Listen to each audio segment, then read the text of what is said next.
So we're talking about dragon followers today, and I want to know, if you were a dragon, what type of follower would you want to be following you? Oh, I thought Brad was going to say, what kind of dragon are you going to be? And We've covered this. But what kind of who would your followers be? Are you going with a cult? Are you going with kobolds? I want a cult. I want like a gothy cult. That's what I want. Yeah. I'm going to be one of those big charismatic... I'm thinking like, I'm going to be a copper dragon sex cult. Okay. Wow. Wow. Yeah, like I'm gonna have like 60 husbands and wives. This is just gonna be the roving orgy, the caravan coming down the road. Now we're hiring like a local cleaning company to come in twice a week. No. That's why we're traveling down the road, right? We just abandon the wagons behind every once in a while because we just got to move on to another one. So it's better to just leave the wagons and Dirty Mike and the boys. Someone's gonna come along, pick it up, and be like, "Holy!" Imagine the dragon spawn that are coming out of this orgy. What kind of spawn are you leaving behind as you go? There is a creature. Pools. There's a creature in Fizzbands. We're going to cover the future, but it's called dragon flesh, and that's all I can think of. Oh, I love it. Yeah, I want like a gothy kind of cult, maybe something kind of fiendish as well, because I want like cambions and tieflings and stuff in there. No, man, free love. Come on over here.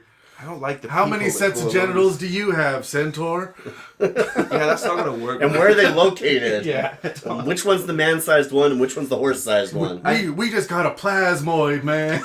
I'll say this. Brad, what's yours? I'm going to go with like a court. Like courtiers, knights, things like that. Okay. Classic. More classic, right? Because I'm going to lean into the human element of being the dragon, right? Okay. Trying to infiltrate the So you're thinking like societal. Silver dragon, bronze dragon? Yeah, something like silver, probably. I'm coming around to silvers more. Silver, especially with the silver Don't tell tongue. Dan. He won that conversation back in the day. We can't let him know. Yeah, it's okay. I don't think he listens anymore. He should be fine. Dan didn't listen in the first No. place. Clearly, he edited with both ears closed. Just Come go at ba- me, Dan. Just go back and pick which episodes. You'll know which ones Dan edited.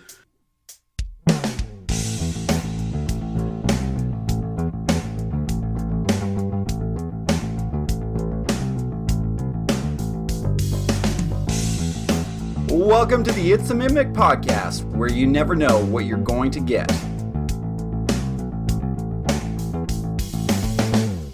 Welcome to another It's a Mimic episode where we continue our conversation on dragons in Dungeons & Dragons 5th edition. I'm Adam, and with me today are Brad and Terry, and this episode is called Dragon Followers, in the shadow of dragon queens and kings, and that is a 5th ed joke. Oh, wow. You know what? I missed it on the read. Yeah, that is a 5th ed joke. Well That's done. a Dragonlance joke. Well done. Anyways, there you go. All right. Well, in this episode of the It's a Minute podcast, this panel of Dungeon Masters is going to fall in line behind the titular monsters of this beloved game and give them the praise they finally deserve. But before we get started, I wanted to ask, if you had to blindly follow any kind of dragon, which one would you choose? All right, I got to say this. We've asked this like 3 times before on the podcast. Terry, you can't pick a chromatic dragon. To follow, though, not to be, right? So, Right, yeah. But the last time we asked, you wanted to follow a green dragon. You said you were going to be middle management. Just enough to get the perks and the bonuses, but not enough to get like on their radar. Yeah, I'm like the 5th row in the Battle of Hogwarts. Yeah. Like, that's it, yeah. Right, but like you can't pick a chromatic because you always pick green, black, or red. Oh, are we going to make him go? You're going to make him go metallic? Or gem? Well, there's death dragons, lunar fair dragons, enough. deep dragons, moonstone dragons. Well, not a deep dragon. Here, let's roll initiative on this. All right, let's do it. That would be the worst graveyard shift ever for a deep dragon. You're sat next... That didn't... Close enough. Adam's going first with a 19. I've got a 17. Terry with an 8. 8.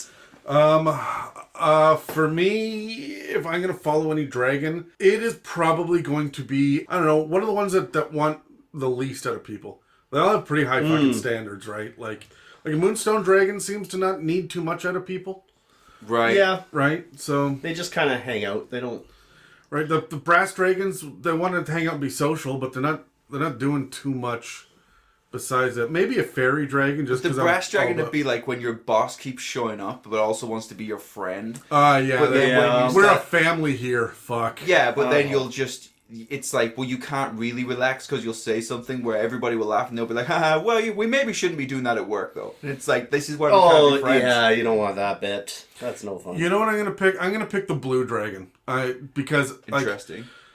They're good. They're big. They're powerful. They're great at everything that they do, but they don't come with the ego and the fury of a red dragon. So it'd be like working for one of these like these tech giants. Right. One of like your Elon Musk, who's like he's a red dragon, right? He's unpredictable. He will just fire half of Twitter one day, right? Right. You don't have to worry about the blue dragon. Or 75% of Twitter. Right? Yeah, that's right. But like you don't have to worry about that with the blue dragon. The blue dragon's going to be actually good at the shit that they do and not just spewing. All right, it sounds like I'm ripping on Elon Musk now, but I'm ripping on red dragons really is what I'm doing. So, but no, I think blue dragons because you're gonna win most of your battles and you are never gonna start a fight that you don't think you can win, right? Right. You're never gonna get egged on to do anything, and you don't have to worry about all of that. Well, the black dragon just bit my head off because he was bored. The white dragons make me walk through the tundra. Yeah. Right? So something like that. You know, not as isolated as a lot of the other ancillary dragons are too. So right. I think for ease of life, I might go with something like a bronze dragon because I feel like the rules and expectations would be very clear. It's like, this is how I do things. This is like, they'll probably be quite regimental. Yeah, but you were a soldier. I don't think I could handle being a soldier. Well, I just mean where that's true. But I think it would help me because I know what's expected. When am I doing well? When am I doing wrong? Make everything clear to me, as opposed to some of the other kinds of dragons. You just don't know. It might not be clear, and they'll just turn on you any second. Yeah. You know, and it's like I or like the clear standards are so fucking high, like silver and gold. Right. Yeah. Exactly. Like you would just always be letting them down. Yeah. All the time. Yeah. For me, it's the Sapphire, and for a similar reason. Like, Sapphires know what they're doing. They've got a plan. They're prepared. They know what they want out of life. And I know that I'm not going to have to sit there wondering, well, I wonder what they want today. Like, they're not going to be flaky. I don't have to worry about them suddenly getting pissed off at me because they changed their mind today on what color is their favorite. Yeah. Right? So, I think that's why I want this. I would follow a Sapphire. At least I know what I'm doing. I could wake up in the morning with a plan for the day. Yeah, of all of the gem dragons, Emerald and Sapphire stood out to me as being the most reasonable, I guess, in my head. Yeah. Also, I guess with some of the gem dragons, you get to be like an archivist as well. Yeah. And that suits me. Yeah. Maybe that's a good Go through the books. Yeah. Just get a nice office somewhere in like. I'll manage your hoard, right? Right. Like, because you got all of these different layers with all these different hordes all over it. You give me the second biggest one because I don't want the spotlight. Right. Yeah. And I'll just make sure that everything's accounted for. Maybe you could work remotely from like Candlekeep or something. Like they'll just give you a nice office. Yeah. You know, satellite Sit office. there, Sea grab view. a book. Yeah. Sea view. Access the entire library. Yeah. And That you just doesn't got sound your so bad. weekly scheduled message Zoom meeting. meetings or whatever. Yeah, that's right. Yeah. Mass message. Mass message. That's it. Yeah. This meeting could have been a mass message. That's right. Mass sending. Don't reply all, damn it. Oh, did you hear about that with JP Morgan? No, what was this? So I'll tell it that in 30 seconds. So somebody sent out an email that's supposed to be about a weekend potluck or something and accidentally sent it to the entirety of JP Morgan. So the entirety of JP Morgan was now like, reply all. No, we don't work together. I'm not going to be there. Please remove me from the list. And it started to crash the servers. So then management got involved, stopped replying to this, it's crashing the JP Morgan servers, and then somebody built like a bot or something, a plugin, which was supposed to stop it all. But what it did was just automatically replied all, and then replied all to everybody else's reply all. No. Shut JP It Morgan down. cascaded the whole damn That's thing. Shut the whole bank down. That fuck. You know what? I have. Okay, so Terry, you're not on the Patreon Discord, but I had a good rant the other day about AI. And how it's going to kill us all, and there is no hope for humanity because of AI. Mm-hmm. But it will be because of shit like that. Yeah. It will be because it's not that it's going to be like malicious or malevolent. It is just we're going to miss that one line of code where someone forgot to type in "not" in the "do not fire the nukes." Yeah. Right? And it's going to be shit like that. It will be exactly that. Yeah. Before I go into a rant, let's get to an ad break. We've previously covered quite a bit in our discussion on dragons in 5th edition. For all those episodes and more, you can follow or subscribe on Spotify, Apple Podcasts, YouTube, and dozens of other podcast apps. If you'd like to support us, you can donate through the website, check out our store, or join our Patreon and get access to other episodes and series. If you'd like to pay for some ad space on It's a Mimic, or just send a shout out to a friend, please reach out to us through our email and website that are listed in the show notes below. This week on the It's a Mimic Patreon, I sit down with two of my players to continue the conversation on my homebrew pantheon and the creation myth, and we go from the progenitor gods to when they start to create other gods, so the children of gods, and the themes that we can wrap around them and this discussion. Also on Wednesday, for Bronze Tier and above, I sit down to go over a handful of other online materials that people might have missed because they're not the officially announced Wizards publications. Okay, so we're talking about Dragon followers, and there are a fuck ton of them. I think I managed to count 1, 2, 3, 4, 5, 6, 7, 8, 9, 10, 11, 12, 13, 14 of them, not including one of them as a template, so you can just slap it onto literally anything, right? So there are a ton to go over today, but we actually have someone that's running a Tyranny of Dragons campaign right now, and that's Terry. So, Terry, tell us about the Cult of the Dragon Queen as you've experienced it, what you've changed, what it's about, and all that shit. Learn us a lesson, Terry. Yeah, I will, and I'm really enjoying the Cult of the Dragon as well. So I'll take you guys through like the lore as it would be presented to you regularly as you read from different sources, and then I'll let you know what I've adjusted or zoomed in on much more in my campaign. Sure. So the Cult of the Dragon, also called the Dragon Cult, and sometimes the Followers of the Scaly. I don't use that one. The Followers of the Scaly? Yes. Yeah. Some people will just call them... The people following people with eczema just sweeping off the... Some people will also use the term Wearers of Purple. That typically refers to the higher leadership of the Cult of the Dragon, but it's also another term that people associate with the Cult of the Dragon. So the Cult of the Dragon is a semi-religious, evil organization venerating undead dragons or dracoliches originally. Originally, that's what they wanted to do, was to populate the world with dracoliches, as they felt that was the best way to get eternal life. And for dragons. Nothing could go wrong there. No, you're good. Right, so founded by a wizard called Samaster, who's a powerful wizard and a former chosen of Mistra. I think it's Samaster? Samaster. His younger brother's a slave? Maybe, right? Their belief was that dracoliches were destined to one day rule all of Faerun, all of Toril, and so that's why that was their original kind of plan, was to populate the world with dracoliches. They were considered to be a secret society, albeit overly large and powerful one, and as a mercantile and criminal enterprise. According to the prophecy of Samaster and his translation of Maglas's Chronicle of Years to Come, dragons would, and indeed should really, rule over Faerun and all of Toril. Moreover, only in on death were dragons truly immortal and worthy of this rule, and so that's why they chose to do it with dracoliches originally, but that did change. Eventually, the leadership went through, different people taking over, different kind of wars and things, but I won't go too deeply in that history because most of the 5th edition lore that we look at now is what is like the present day for where the adventures are running now, which I think is like 1481 DR or something. It's about then. Yeah. Right, it's around about then. So at this point, a gentleman named Severin Silrajin, also known as the Red Worm Speaker, is leading the Cult of the Dragon. And Severin did his own translation of Maglas's Chronicle of Years to Come. He did this in 1480 DR, I believe. Oh, that's when he took over. And he did no longer agreed with the dracoliches populating Faerun. And instead, after speaking with Tiamat, she had hinted at the location of 5 dragon masks: red, blue, green, white. What was the last Black. one? Black. My favorite one I missed out. And he was known as the Red Worm Speaker, so he would take control of the red mask, and then he would find leaders for the other masks. And then when combined, they would make the Mask of the Dragon Queen, and then they would be able to bring Tiamat back from Avernus into the Prime Material Plane, where she would then be able to rule from there, as opposed to populating it with dracoliches. Wasn't that the entire plot of Power Rangers? I was going to say, that sounds a little Power Rangery, where you put on your special color Yeah, your special color mask and but powers activate. I gotta ask, so these masks are items that you can pick up during the campaign? Yeah, so they're dotted around in different places. I changed, because I was incorporating character backstories and stuff, changed like some of the NPCs that had them. I'd use, people from backstories and stuff. Sure. But can your players put the masks on? Like, they can. You can collect them as items. Jesus. And then you can blend them together once you have 2 or more of them. They have certain abilities, like the black one, you can breathe underwater, and you have better things with black. That's and pretty fun. That is cool. Yeah.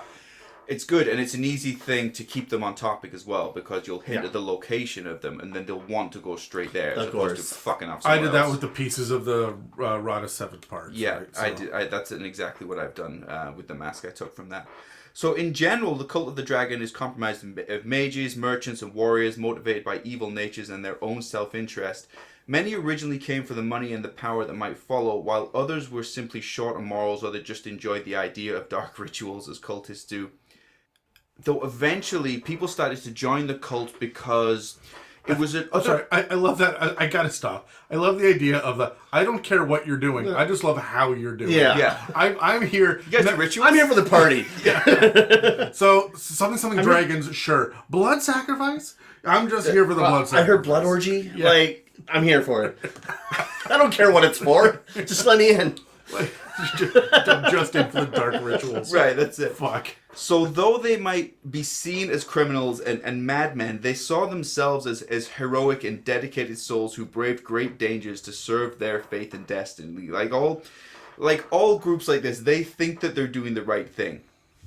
So this is how I kind of play the cult. I play the cult as that they fully believe that they are right, and it's their circumstances and experiences in life that have led them to join the cult. So there'll be, I almost kind of do it as like an underground organization as well, that you'll come across NPCs that maybe you kind of thought were the good guys, like the shopkeep, and they might have a tattoo or something that gives them away. But for them, there's always a story like, well, the cult treats me better because these guys taxed me like crazy and took over my business, and all those kinds of things.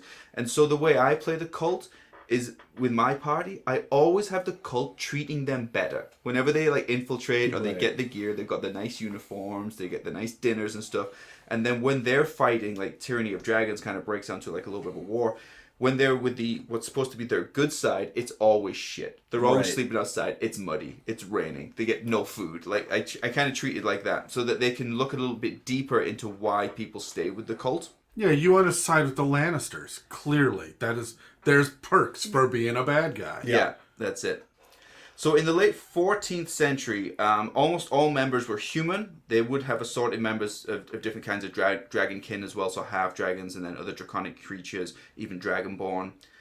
Their martial ideals seemed a good fit for the cult's doctrine, and the cult also included sentient undead members as well, such as liches and death knights, and commanded many undead minions because traditionally, of course, it was Dracoliches that they were using. So recruitment for the cult... I'm sorry, I gotta stop you. Liches and death knights are minions? Yes. Fuck around. Yeah. Tiamat is not screwing about, eh? No, not at all. And Tiamat even has she likes her consorts to be great worms as well and ancient dragons. So in my campaign, I will usually play there's 3 ancients on the Sword Coast the way I'm doing it, and they're like the big. I have them as like regional managers. I call them like dragon overlords. Yeah. So they'll rule like a bigger territory, and then the cult will operate within that territory. And they're consorts? Yes. Yeah. So who's the assistant to the regional manager? Who's the Dwight of the Dragons? Assistant to the manager. Yeah. Assistant manager. Sorry, I'm trying to, Jesus, consort to Tiamat. That is a weekend getaway, a work trip that you probably don't want. Yeah. No way, and especially because Tiamat is known to never forgive a single slight. So that means in your entire career, you cannot fuck up, not even once, not even a little bit. Yeah. You can be 20 years in. If you're late to a meeting, your whole family's dead. Okay, so do you think it's a consort that gave her the name the Mother of Dragons? Or somebody misunderstood because, she makes them call her mommy. That's the thing, right? For these getaways. You think the ancient dragons have this kink? Yeah. A mommy kink? You think she makes them wear traditional garb as well that was fashionable 2,000 years ago? You think Right, it's big hats and stuff and stockings and things. Powdered wigs. On a dragon, yeah. In the campaign I'm playing with Dan right now, one of our players is playing a Gold Dragonborn, and it is now canonical that during their big moots that these Dragonborns have of all the leaders, they all wear powdered wigs. Yeah. I've got to start doing that. I have been in Dan campaigns, and that's... Oh, this wasn't Dan. This was the Dragonborn player came up with this concept. No, I and know. It just stuck. Yeah, that sounds like something that would frustrate the shit out. Oh, it does. Yeah. That's fantastic. Keep up the good work. That's why we do it. It's the only reason we get together. Yeah. So in recruiting, I originally went into it that they would just have a load of crazy cultists that are covered in tattoos, and they're just like the Batman henchmen. They just show up and they probably get from jail or something. But they're actually not that into that. So while they are open to anyone who seems proficient joining, they tend to have a preference for people with financial skills, or backgrounds with magical talent and those types of things, where they're going to be much more of a strategic use to them. We need champs, not chumps. I mean, they've got the combat covered. They really need people to take care of the day-to-day. Yeah. I mean, that makes sense. And so their hierarchy, so despite differences, each cell of the Cult of the Dragon has the same general type of hierarchy. So the structure of the Cult of the Dragon cell comprised of two distinct tiers of members. So there was the higher echelon, which are known as the Keepers of the Secret Hoard, which really, that name is not doing it. They're not doing themselves any favors there, right? What do? I'm a keeper of the Secret Hoard. Okay, so I mean... There's clearly a secret hoard. First rule Fight Club, right? Yeah, but they're not the secret keeper of the secret hoard. They just keep the secret hoard. That's right. So the keepers of the secret hoard are the upper echelon, and then the more common followers of the Scaly Way. And each cell is led by what's called a wearer of purple. The worm speakers are the highest ranking of these, so you have the... I know. The wearer of purple. You showed up on day one for the job interview. Yeah. And they're like, Oh, you're wearing the blend of red and blue? We have a position for you. Just for you. But that's the outfit I'd say would just be ridiculous. Yeah. And it's like the uppermost position. Our queen tragically loves it, so must wear. Like the Beefeaters in England. It's like they hate it. And that's former regimental sergeant majors and stuff. They're hardcore. Yeah. Okay, so wearer of purple would lead the cells, and the worm speakers were the highest ranking of those. So Severin Selragian he's the red worm speaker, so he represents the red dragons, and they're the green, the black, the white, the blue. Large cells would have multiple wearers of purple, and then there are multiple ranks going deeper into the cult as well. I think we're going to touch on those later, so I won't mention them just yet. But for the Keepers of the Secret Hoard, they were the senior members and the true believers within the cult. So the group is composed of mages, most commonly necromancers. They'll have a handful of priests, and then the most ruthless and vicious of the cult's warriors and criminals would climb through these ranks. So the Keepers of the Secret Hoard are essentially like the SS, is how I've kind of been playing them. That's fair. That tracks. Yeah. Right. So these members would control the finances, access to the cell's copy of the Tome of the Dragon, and all of the magical and essentially all of the important stuff. Whereas the followers of the Scaly Way, also called Dragon Cultists, they're more recent recruits, and so they may have a garb which is affiliated with a particular dragon, but most of them will be wearing the grey robes that come with newer cult members, the prospects or the initiates. Yeah, they're not special enough to dress like a clown yet. Right, and they're not even the lowest, because this is before that, when you get to wear your own clothes, even before that, the very bottom of the hierarchy were outside agents, and they're not necessarily willingly going along with this. They may, they've got some sort of leverage over them or something. So maybe they're kind of like familiars in a way. They're like contacts out in the world. Contacts, yeah, and they're working things. I like to slip those in. I like to do a lot of good things with the agents. It's a lot of fun. And so that's about it for what I have in the Cult of the Dragon. I can probably zoom in on anything else, Adam, if you think we should focus on something else. Well, okay, we have so much to cover. There's so many of these guys, and I'm going to jump into them shortly. But I got to ask, what's your favorite part of running the Cult of the Dragon? The agents. Yeah. Yeah, working with the agents, because it's so, because when you see the only person wearing purple, you're like, well, that's the boss over there. Yeah. But the agents is great. There's a lot of double crossing going on. People playing both sides, and your players enjoy that. I know you've been playing Tyranny of Dragons now for over a year. Is it almost about 2? a year? About a No, year. okay. About a year. But I never get updates. How's your game going? Oh, it's pretty good. They went here, they did this thing. But I haven't read the book, so I'm like, oh. Yeah. And then if I remember later, I will look up, what's this? So, tell me, are your players into the intrigue? Are they strategic? Are they role-playing? How do you... Yeah, so I have a combination. A couple of them are very combat heavy, and they want to kill everything, and they want to seek out the ancients. They're like, we'll go and find Voragamanthar, the Black, and let's murder him. You're level 6, sit down. Yeah. But I have a bard in my party who I think the thing he's most proud of is how often he can get through an entire combat without actually doing anything combat at all. But he leans heavy into his bluff skills and stuff. Now he's not going to be like, oh, I'm going to convince the big bad not to attack me, but more like I'm going to convince him that it's a better idea to focus on this guy and not me. Right. Like that kind of thing. So I'll do that on a tactical level with him. So I'm playing it in a few different ways, but we've this is kind of going off the adventure, so it's not a spoiler. We locked down Waterdeep as being occupied by the cult, and so now they're part of like a resistance within there. Cool. And That's they awesome. love that because they get to work with the agents, but also I have a rogue assassin who has a criminal contact because of their criminal background, so I tied all that in as well with the Zentarim. So Nice. it's been really good. Yeah, so they do like the intrigue side of it. That's cool. And is it combat heavy or roleplay heavy? Tyranny of Dragons just regularly. I say there's balance for both. There's opportunities where you could roleplay your way into the camp and through it and get the thing, or you can try and fight your way through it, and it kind of leaves it open for both. I will typically just lean into whatever they're trying to do. Yeah. Or they will just fuck up the role playing and end up in combat. Yeah. Which also happens. That's right? always A the way lot. it goes. Yeah. Oh, there's just All it takes is a couple bad dice rolls, and you've gone from infiltration to combat. Yeah, Whether you want to or not. or things that maybe like they can just do all the time. They have to try and find a way to shut down. Like they have a wizard who's got a familiar, so that an owl goes and checks everything out before they go in. So I have to try and shut that down somehow. Well, there's a bulletin. Watch out for owls. Yeah. Kill on sight. Right? Like I'm going to get to that point here pretty quickly because Mieka's got a familiar that's a flying cat.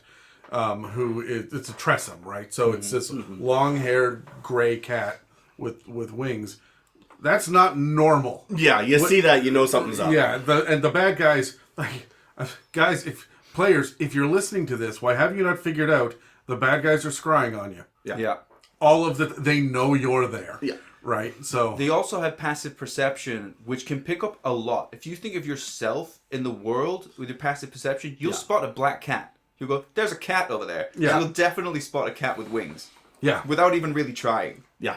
So you like running the agents. What Yeah. have your players latched onto? What's the number one thing that makes your Tyranny of Dragons unique from the standard? I have started to leverage position with them a lot. I use their backstories, so as they go through things, so the dragons will rule a certain part of the kingdoms, and they'll have maybe their own towers or their own fortresses and stuff, and that's what they want. That's the prize that they go after. So the Okay. Blackstaff Tower in Waterdeep, one of the NPCs, and I won't, no spoilers there, but that was a part of my campaign with the dragons and the cult. They'd occupied that, and the wizard was like, so if we get rid of them, nobody's occupying the tower anymore, and Waterdeep needs a new archmage. And I'm like, yes. Yep. Okay. Absolutely. Will that make you go into the tower that I'm trying to get you Yeah. into? Then yes, you can argue for that. And then I'll use the metallic dragons, the Council of the Metallic Dragons in Tyranny of Dragons. There's built-in concessions and deals and stuff that they will make to get involved in the war, but I've of course just geared it towards their backstory. Yeah. Let's jump into the actual dragon followers now. Some stat blocks and some specific ones in particular. There's a section in Fizzbands that has a quick generic description that essentially breaks down what exactly a dragon follower is. And it says that this is a minion, student, employee, acolyte, or thrall. Not every dragon is evil. So while the Cult of the Dragon we've been talking about is clearly evil, there are followers for metallic and good dragons, and there are followers for moonstones and deep and lunar and shadow. dragons. Like there's all of the different kinds of dragons that there have followers. But these specific followers we're talking about are not just like fans of. These are people with fanatical reverence. And we're talking specifically humanoids for the most part. Although there's no reason why you couldn't make something else, as long as it has enough intelligence, a dragon follower. They tend to have behaviors and beliefs that are similar to the dragon that they follow. That just makes sense. So Yeah. we're lining up. We're creating a force behind the dragon.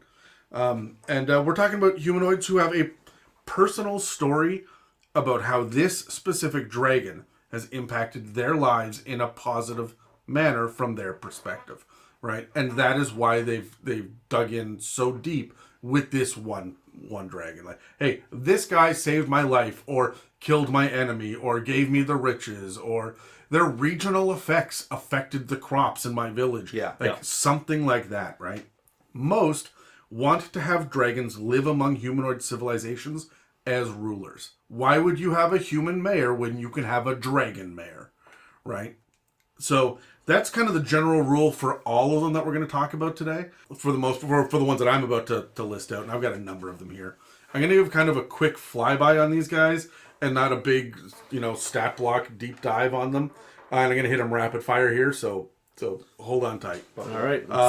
Strap in. Terry, Yes. you will recognize the first 4 for sure. Yeah. Because they're right from the Tyranny of Dragons. In Hoard of the Dragon Queen, the first one we get is what's called a Dragon Claw. They're CR1 and they can be any humanoid. These guys have standard stat block for whatever the basic humanoid would have, but they get a couple of really cool details, and I'm going to be talking about the details that makes them all separate. Okay, so they have what's called Dragon Fanatic, which means they have advantage on saving throws against being charmed or frightened. And while the Dragon Claw can see a dragon or a higher ranking cult of the dragon cultist that is also friendly to it, then they ignore the effects of being charmed or frightened at all. Yep. So that right there is a huge boon, especially when you have dragons on the battlefield. Do you find that comes up a lot? Charmed and frightened? I have a paladin that does something weird with fear, so yeah. Okay. Fanatic Advantage is another thing where once per turn, if the Dragon Claw makes a weapon attack with advantage on the attack roll and it hits, it deals an extra 2d6 damage. This is particularly powerful because they also have pack tactics. Well, okay. So they will often be yes. rolling with advantage. So if you run up against one of these guys, he's a fight. 3 of them, you're getting your ass beat. Mm-hmm. They all have multi-attack. They can attack twice. They get a scimitar. In Hoard of the Dragon Queen, are you running off the 2 books separately, or do you have the combined book? 2 separate books. Okay, so in Hoard of the Dragon Queen, there's a little blurb underneath it that says, for a Dragon Wing, which is the next one, a Dragon Wing uses a Dragon Claw stat blocks, except that it has double normal hit points, double the normal hit dice, and is a challenge rating 2. A more detailed statistics block for the Dragon Wing will appear in Rise of Tiamat. And then you go to Rise of Tiamat and you realize that, oh shit, there's way more to it than just a doubling. You also get resistance to acid, cold, fire, lightning, or poison, depending on the kind of dragon, right? And you get limited flight, which is not included. If you only have Hoard of the Dragon Queen, your dragon wings don't fly. Interesting. Yeah, which is, did you run into that? Have you? No, that hasn't come up for me. Okay. What, they have limited flight? They have flight according to That's an Tiamat. oversight on my part. I just didn't Well, you'd realize have to that. see. You would have to check the separate stat block in Rise of Tiamat Yeah. to catch that. Yeah, so you can use a bonus action to gain a flying speed of 30 feet until the end of the turn. Oh, well, that's getting used.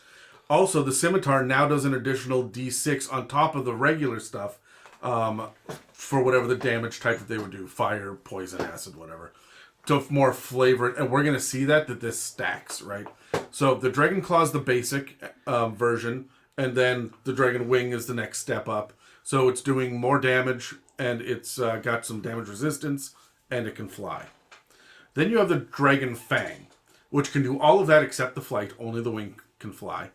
Dragon Fang is in Rise of Tiamat only, where your Fanatic Advantage, which was when you hit, well, you have advantage, you had 2d6. Yeah. Now it's 3d6. The scimitar is replaced with a short sword, and it does 2d6 damage of whatever the dragon type is in addition to the slashing, right? Also, they have the ability to use Orb of Dragon's Breath 2 times a day, which is a ranged spell attack. It's got a range of 50 feet, which is pretty impressive, and it does 5d8 damage of the type to whatever dragon it follows, right? So 5d8 is impressive at CR5. Yeah. Especially because you can do this a couple times a day, and you're probably running into more than one of these guys at a time. And then after that, you have the Dragon Soul, which is a CR7. Now they also get to speak Infernal instead of just Common and Draconic. Their short sword does 3d6, whatever the damage type is. So you're doing 1d6 on a short sword plus 3d6. So they've gone from scimitars to short swords. Yeah. Plus extra bonus damage. Yeah. And now instead of the 5d8, the Dragon's Breath, you can use 3 times a day, and it does 68. So you can see we're leveling up more and more and more. But we don't really have anything else that's just a standard NPC without being a named NPC that's any higher of that, right? So otherwise they're just like, use the priest stat block or the veteran stat block or whatever it is from there. So I mean, that's common through it all. yeah, so these are the 4 unique ones that we get that are based on the Dragon Cult or Cult of the Dragon from the Tyranny of Dragons adventure. If you missed the flying thing, you gotta... I'll go back on that. Yeah. Then we go to Fizzbands. Fizzbands has 3 really interesting options. These ones we're going to see a little bit more of the fanaticism here. They ramp it up in a unique way, and you got to think it's not just See, those ones are Tiamat. They're all evil, the ones before. Yeah. These ones could be for any of them, including Gem. So you got to think about, well, I could apply a dragon soul or a dragon wing or whatever to a silver dragon or a gem dragon or lunar dragon, whatever.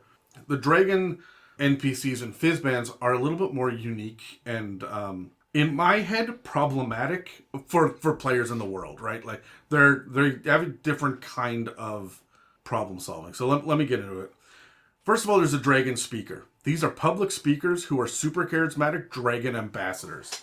And they walk into the room and their voice echoes and booms and everyone listens to them and they are there to represent the dragon.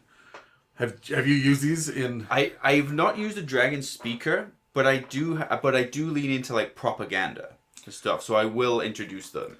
Well, these guys, they use their voices to instill awe and fear in both allies and enemies. So even the allies, you should be afraid. Mm-hmm. The dragon, like, these are fearful followers, right? They also have a few spells that enchants and charms people to be able to help them to do more shit. So if you wanted a mechanical side to that as well. But the big thing is they want to get valuable resources, they want to establish diplomacy, and to get tribute to add to the Hoard. So they are there saying, oh, the dragon is coming, here he comes, this is what you need to know, is benevolence, is this, and so on. Step forward, give me your shit, right? Take me to your leaders in your, like, civilization, and then they're going to turn around and continue to charm and shit from there as well. So they're insidious, right? But they could be benevolent. They're here to, hey, you know what? The silver dragon is coming, and you guys should all bow down in reverence because a silver dragon will make your lives better. Yeah. For a nominal fee. That's right. Right? Because for the cause.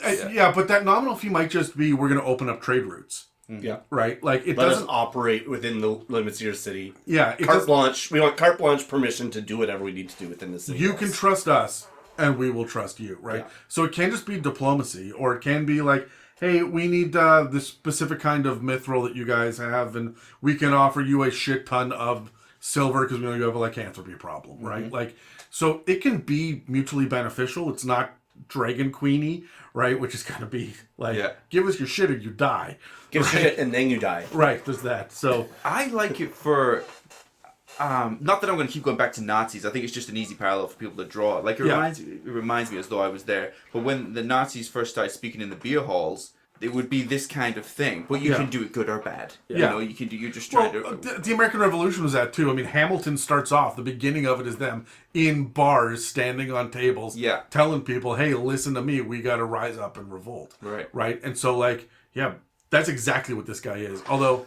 I feel like he's also going to stand in town square and it's not going to be like behind closed doors. Yeah. He's going to be like, hear ye, right? These guys are CR2. They're immune to being charmed or frightened. They have dark vision out to 60 feet. And they speak Common, Draconic, and 2 more languages. Their only attack is called Thunderbolt, but they get a multi-attack with it. 60-foot range. It's a magical spell attack. And it does 3d8 thunder damage and pushes a target horizontally away from the dragon speaker. There's no save on that. They just push you. I feel like this was made because people knew that the players are going to eventually attack these things. Absolutely. Right? They're not made for combat, but okay, people are going to attack these. We at least need to give them a stat block. Well, wait for it. They're going to be attacked because they have once a day calm emotions, charm person, command, and comprehend languages. They're there to fuck up your NPCs. Yeah. Right?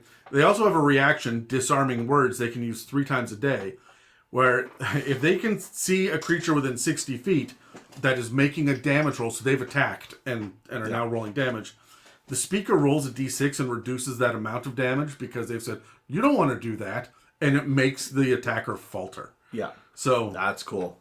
So there's a lot going on with this dragon speaker. Yeah. But they also get a bodyguard, which is called a Dragon Chosen. These are essentially dragon warriors with 2 weapons and a hair trigger. So they often escort dragon speakers and are there to defend them because clearly when you first show up in town, there will be dissenting voices, right? These guys are immune to being frightened but not to being charmed, so the dragon speaker could charm them and get them to do shit too. Right? So they might even be unwilling. Yeah. So, but they have a multi-attack, 1 with a hand axe and 2 with a short sword. The cool thing is the hand axe magically returns to their hand, it's supposed to be thrown. That's awesome. And then it magically returns to their hand on their next turn, right? So to do it again. They're beefier. Like I say, they're CR3. So you're probably, what level's your party right now, Terry? 10. You're going to want 4 or 5 of these guys around every speaker, right? But they'll be able to throw down. Then you end up with your Dragon Blessed. And this is the last one that we get. These guys are the actual acolytes of dragons who have magical powers that they claim are gifts from the dragons themselves. They not only heal allies, but they will attack enemies. So they're a little bit more in your face. And they may be the diplomat standing behind the speaker. You know Ebony Maw from the Avengers? Oh, yes. Yep. Right. That is going to be your speaker. Yep. As Thanos is sitting there behind him with his arms crossed, and that will be your chosen. Right. So I am here to represent, the first chosen of the Gold Dragon. And he has this to say, and then the speaker speaks on his behalf. Yeah. And the chosen just sits there and nods and looks all official and shit.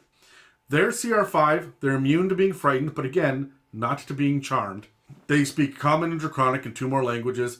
They have multi-attack, which means they attack twice. One of them is with a mace that does an additional 48 radiant damage on top of your standard mace shit. Wow. So, I mean, that packs a bit of a punch, especially at level 5. 48 is not insignificant. And then they also have Radiant Bolt, which has 120-foot range and does 5d8 radiant damage. And then the Blessed also regains 1d10 hit points when that does damage. So Nice. At will, they have Light and Thaumaturgy, and once a day they have Enhance Ability, Flame Strike, Mass Cure Wounds, which is why you're going to have people following your dragon, Revivify, and Tongues. Wow. Yeah. So they're there to give the blessing on to the people of this village. I love it when the bad guys have Revivify, because that'll stop a combat real quick. Like, put a PC down and then pull out the diamond and say, I can help. Like that. They'll stop. I also like it when they Revivify to bring up one of the bad guys back. Yeah. And now you know who your real problem is. We got to get rid of this priest character, right? Yeah. When we flip to Dragonlance is, I don't want to surprise you guys, it's all about dragons as well. Okay. Shocking. But this time, the dragon cult is not a cult, it's an army. And it's not for Tiamat, it's for Takesis. And that is, who is essentially Tiamat, but like a beefed up, scarier version of Tiamat. The Tiamat that we get is always like aspect of Tiamat. Yes, you never get full Tiamat. Like CR30. You never go full Tiamat. No. Takesis is like the size of a mountain, and the artwork has her like leaning down over and looking into an entire city. Yeah. Like blocking out the sun. So truly a god as opposed to an avatar. The army has a bunch of different creatures in it, but when it comes to just your standard humanoids, it has a couple of interesting notes for it. They're pretty straightforward, but all dragon army weapons are infused with the dragon's breath. That is the standard thing to be aware of. And frankly, if you're not doing it with your dragon cult, you're missing out. Mm-hmm. Like, if it's a green dragon, it's poison flavor. Yep. Like, we know we're going into... Poison flavor. Yeah, we're going into the poison flavor chapter, right? All right, here's my question. What does poison flavor taste like? Taco Bell. Oh. It is the hot sauce from Taco Bell. Yeah. I was going to go with, like, one of the top-end hot sauces, like the ones that really burn. Yeah. But those ones, they burn, and you appreciate that they're doing their job and they're doing it well. Taco Bell is just going to clear you out like a fucking Drano, right? Like, that is the poison. Maybe Drano is the flavor of poison. Maybe it is. We have 2 different levels, Army Soldier and Army Officer for the Dragon Army. They're not really inspiring because they're low CR, but the Soldier is CR1. It says it's typically lawful evil, but of course, if you've got a gem dragon, it'll be whatever their alignment is, right? So an AC of 17 is pretty high for CR1. Yeah. And they have something called Draconic Devotion. While the soldier can see a dragon that is not hostile to it, it has advantage on attack rolls. They get a multi-attack with the longsword or a javelin, and they just add 1d4 of whatever the damage type is on top of the standard longsword or javelin, right? So for the army officer, you have a CR3 creature now. Again, any humanoid, typically lawful evil. AC 19, again, high for a CR3. They have Draconic Devotion as well, which means they have advantage. They got a heavy crossbow now, which is an additional 1d10 of the damage type associated with the dragons.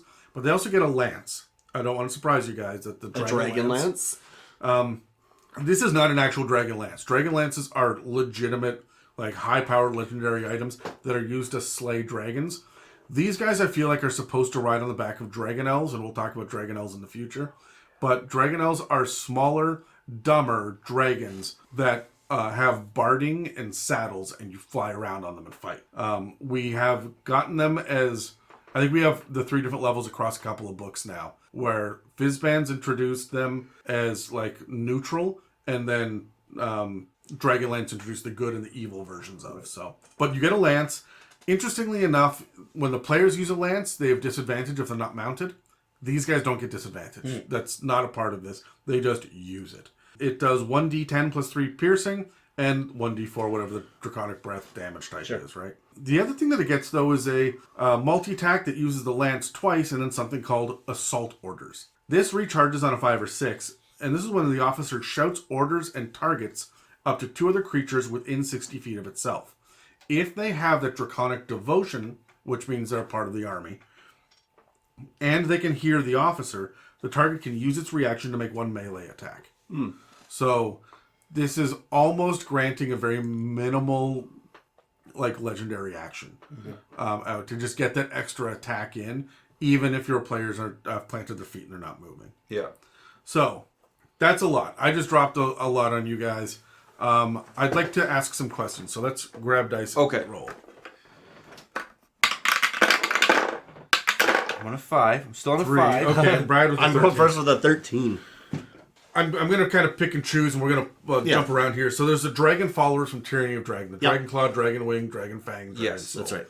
Do we have any quest ideas that would be around this cult of the dragon besides what Terry was talking about? We were talking about the Dragon Soul being kind of the heart or almost a representative. No, that's the Dragon Chosen. We'll get to I'm getting them mixed up. Yeah. So the Dragon Soul is just the beefed up version of the... that's right. They just got stronger as they went. Yeah, it's a CR7 beefier version that does a whole bunch of damage. That's right. Attack, so I mean, these guys, the quest is going to be... maybe these are the lead forces coming into town, right? They're coming in ahead of whatever army is coming in, and they're laying the groundwork. And people are saying, hey, we're seeing this army on the horizon, but right now we need to deal with... there's maybe, let's say, 24 of these things, maybe 50 of them that are in town. And we need to find a way of either holding them off, because they're just going to be preparing a way. They're not really going to be raising the town at this point. They're waiting for the army to do that, but they're infiltrating the town. And we need to find a way to push them out so they don't get any more information, and we can start to form our defenses without these guys infiltrating and slowing us down. Yeah, I feel like they're not hiding who they are, but they're also like, we are here sitting at the table in the tavern, making our presence known. Yeah. The dragon is coming. It's coming, yeah. Terry, do you have any ideas? I did. I think it's a good idea for a side quest. I was using the Dragon Souls as, like, some of the more, like, local leadership. Like, they may be in charge of, like, a company of, like, 100 people or something. And my players did what players do. They all kind of steal robes and stuff, and then they snuck into this camp. And they ended up in, like, the headquarter tent. So I was like, I'm going to flip this on them. And I had it where basically the Dragon Soul was like, you're late, you're supposed to hear before, everybody gather around. We're determining how we're going to attack the good guys, which was them. Yeah, which was them, yeah. So their side quest was they were, like, helping the cult figure out how they're going to attack the town. Yeah. But trying to do it so that they would then have the advantage when the time came to do it. So that was good working with the Dragon Souls, because they got to get an idea of their strategies, the tactics they were going to use, and also influence them as well. I really like these guys for being the thug level. Like, they're not the speaker, because we've got the speaker and the others coming, right? So they're not the diplomat. They're also not the army. They're not the soldier. They are far more cult. They're militia. They feel like they're almost mercenary. They're going to be the thugs that go out there and say, in the name of the dragon, we're here to fuck you up. Yeah. Right? If they're not if they're not a part of the cult officially. Yeah. Right. So Dragon Soul is a good name for, like, a band as well, I feel like. Dragon Fang, if I was picking one from that I feel like list. Dragon Fang is the name of my guitar, though. There you go. But, like, we clearly have an army now that is set up that will ride Dragonels and stuff, and so it makes the Cult of the Dragon from, like, this was the first adventure in 5th Ed. Except for the starter set, this was the first. So, like, it's needed a redesign and an overhaul because we have a whole edition now. I feel like these Dragon Claws and Dragon Fangs and stuff could be replaced a lot of the time by, like, the low-level stuff.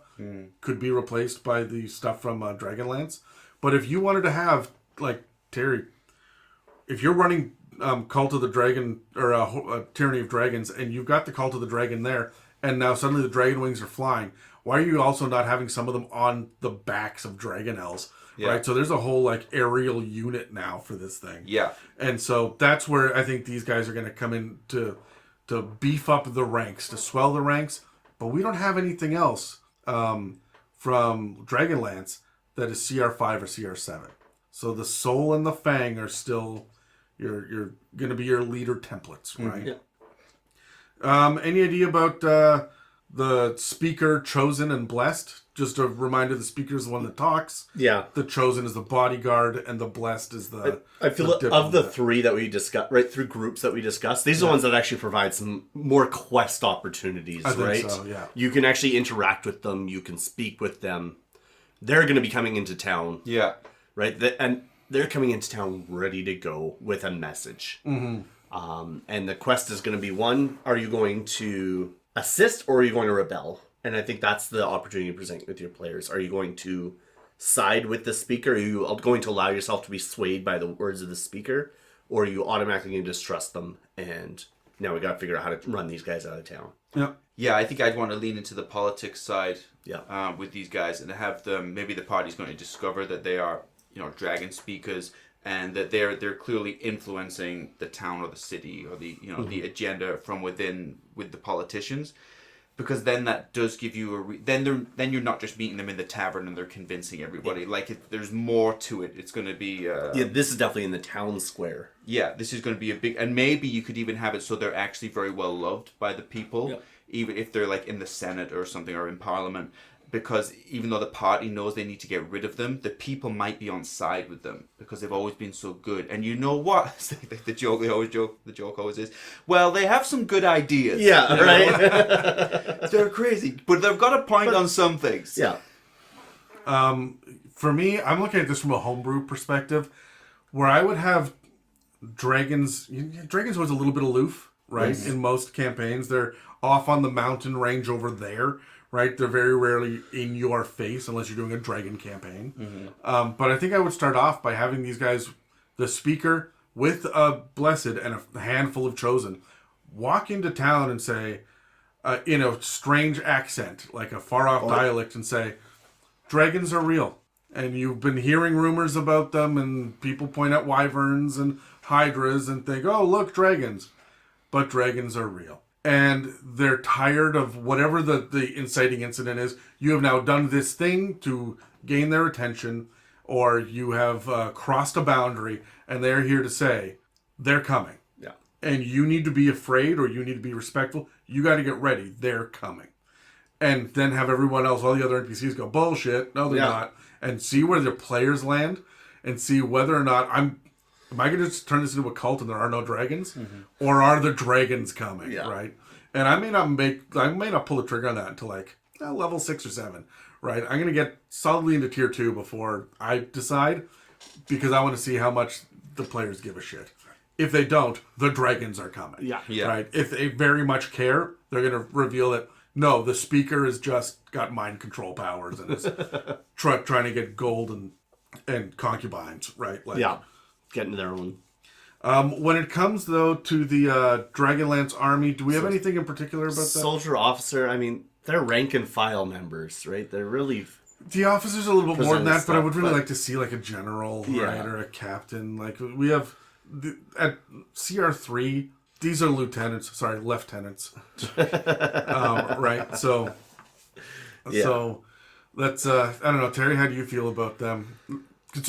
Considering you've been playing in a dragon army for a while, do these guys help out? Yes, they do, because there's a time and a place for both. So cultists are bringing the ideology, So they're trying to spread the propaganda and the idea. The soldiers will typically just be executing a specific mission, and they won't go off topic on that. If they have a specific job they've been told to do, and they'll only do that. And they probably won't even know as much about the ideologies or even care too much. So the idea of, like, they're going to interact with the party differently. They're going to have a very specific purpose of what they're trying to do. So in some ways they'll be much more creative than the cultists. Like, they'll have better tactics, so you can think about it much more. But in other ways they'll also be very predictable. Yeah. So they'll have a go-to way of handling things. I think I already answered it from my perspective, but I really like that idea of having it's almost like two different wings of the same organization, right? Right. Like what you did there, wings. Wings, Yeah. yeah. I guess you could deal with occupied territory, right? Because once territory is occupied, that's when you're going to see these guys somewhere other than the battlefield. Yeah. And that's when you're going to have an opportunity to interact with your soldiers and your... And that's when, if you do, that's a good point actually. If they're in an occupied place, that's when they'll start to get bored. Yeah. And that's when they'll start to, like, the dynamic with the soldiers. There's going to be the trouble in the bars. There's going to be exactly whatever's going on, right? They'll probably do things they're not supposed to do and Yeah. may even get away with it a lot. It'll be covered up and that kind of thing. So. Yeah, and that's when you have the bureaucracy turning a blind eye, or everyone is just bored and fat and lazy. Like, if you go deep, deep, deep into the lands, and nobody's paying attention to that small village over there that is clearly part of the Dragon Lands. Yeah. Everybody else is like, yeah, man, sure the dragon exists, but we got farming to do. Like, Yeah. even the guards they barely fit in their armor anymore. Yeah. Right? Nobody comes through here except the people that are on that are already on our good books. So That's right. Yeah. we don't give a shit. So that's where your doofus. Okay, look. My nephew just turned 16. He wants to join the army. He's kind of an idiot. He's an artist at heart. But he thinks that he can be a soldier. Where can we put him? We're gonna put him way back in the. Yeah. He is a soldier. We've given him officer. That's right. But he's way the fuck hiding. back there. Yeah. He's going to work in the dental center. Yeah, That's right. Yeah. 50 miles behind the front line. That's where he's going to work. Brad, for role playing, we talk a lot about chromatic. Do you have any insights about neutral or good cultists? I think neutral or good cultists are going to be more like your everyday... Like, if we were to draw a parallel, right? Your church attenders. Sure. Right? Yeah. The people who are showing up on Sunday, they're not involved in they're not members of the clergy, they're not members of... That's something. They might be your volunteers or your people who show up. That's something that's worth pointing out, though, is that we say it's a dragon cult. It's really a dragon religion. It is, It's yeah. just, it happens to be evil. Yeah. Right? So. And, you've got a dragon right here. This is clear they're doing something that I like, and I'm worshiping them because I feel like there's going to be a benefit to me if I continue to worship them. Right? By supporting them and keeping them in this position, I am in a way ensuring that I myself am going to... Do you think they're going to worship like that for a great worm or an ancient or even an adult the same way they would for a dragon god? Like, I think so, because there's enough power, right? It depends on how much power the dragon... Like a great worm or an ancient, I would say yes, they probably will. Because as far as a commoner is concerned, they effectively are a god. yeah. An ancient dragon or a great worm is effectively a god in comparison to your average commoner. Even an adult will have been there for Yeah. the last 5 generations of my family. Exactly. I quite like the idea of good aligned dragon cultists. Yep. Like, the cult of Bahamut. I like the idea of, like, born again cultists that have maybe seen the error of their ways and have that same level of fanaticism for the good or neutral aligned dragons now. Absolutely. Yeah. The dragons, in this case, the dragon's actually here for our good. Not just for our benefit, but for a greater good, right? And not just our good, but the good of everyone else around. Right. Right? So by helping Bahamut or somebody of even just a good gold dragon, Fizban himself. it is going to help everybody. So of course, that's the way I would picture Fnatic, right? They want what's best for the world. Now, it's a little bit different when it comes to neutral dragons because a lot of the times neutrality means disinterest, maintaining the balance, or selfishness. So at that point, whatever your followers or your cultists or whatever it is, that's really where I'm leaning into. They follow the same mentality as the dragons themselves. There has to be a reason for them to align, right? So Yeah. I think if you're worshiping a neutral dragon, it's because you are in some way benefiting only yourself. Yeah. Right? There is a benefit here for me. Whatever for everybody else. I don't care, but there's a benefit here for me, so I'm going to keep following this dragon. Yeah, I think so. I think I would agree with that, because when you're following, like, I think it's easier with, like, a good aligned thing as an example. If you're following a good aligned dragon, you know what you're expected to do and why you're expected to do it. This is the reason that Bahamut wants us to do this, and this is why it's good. With a neutral dragon, it must be your own interest, because it's not totally clear what's expected of you or why, and it may change. Yes. But I can also see, because some of the gem dragons are all about the balance of the universe, Right, and perfect harmony. I can see an order of monks following a dragon like that, right? Yeah. So where it's not selfish, but they're trying to keep the balance. Yeah, but that's what I mean. Like, their interests have to align appropriately. Very much. That's interesting. The idea of balance, and I did touch on that in my campaign a little bit as well with Protanther, who's the gold dragon, the ancient gold dragon. His argument for not getting involved in the war is that the chromatic dragons, it was their territory by right, and until people are enslaved or until the balance is being tipped off, really the metallic dragon should not get involved. They're allowed to rule the area, and we're allowed to rule this area. But I like the idea of neutrality and balance, because if it starts to get heavy in one direction, maybe the people don't realize. So these monks may have to come in and be like, by the way, we got to take all this farmland back from you guys, because now you have too much influence. I know you as an individual family, you don't realize this, and you're just trying to get by, but you actually have too much. So we got to give some back to these people over here. Like, I love the idea of them rocking up to fuck, Megan's got me saying it now. Rocking up to the party and being like, hey, you guys are really super powered and you're helping the good guys and the good dragon, and we really love that. But you're too beefy. We're going to need to take some of those magic items away to just balance the scales, pardon the pun, a little bit. So, like, I really like the idea of the neutral guys showing up and being like, so you're not going to like this. Yeah. This has got some, like Jedi balance nonsense. Yeah, and we actually have to give it to the bad guys, as you call them. I see you guys have 3 of the masks, and they only have 1 right now. The last one's missing. Which one can we take from you to give to them? Yeah. Right. Could you imagine, Terry? What would your players do if they collected 3 masks? I'd be a fight on site. They commandeered a ship that was taking a Hoard to like a summoning site or whatever. I won't do any spoilers. And I fucking sunk the ship, because I was like, you're not having 50,000 gold pieces. I'm going to sink your ship. And they hated that. They hate you taking anything off of them. Yeah. And that their masks, they're so keen on. Every session. Who's got the mask? Where's the other mask? Which backpack is the mask in? Because all the players can get there every session, right? When it comes to exploration, I don't want to talk about, well, how do you know that a dragon speaker is nearby? But what is the evidence from these NPCs? What is the evidence that we're going to see a dragon army or cult or influence coming into a civilization? For me, heraldry. I'm going to use like symbolism and heraldry and colors, right? And especially when the army's not there, it's not coming. It hasn't arrived yet, but it's on its way. You're just starting to see little pockets of dissension in the same way that you would see. Like maybe you see the graffiti show up first. Absolutely. Right? Yeah, graffiti, little flags, little symbols being tossed above up here and there. Doors and stuff. Or a little flag in a shop window or things like that. Hashtags. Yeah. When you're dealing with a cult, though, an actual literal dragon gods, I'd even say maybe great worms, because they're so tied to the idea of nature and the universe and stuff itself. Yeah. I gotta ask, are you seeing clouds that look like dragons? Are you getting omens? Is that some of the shit that's coming in? I do omens. For omens and portents, for sure, right? You're going to have some seers in the town.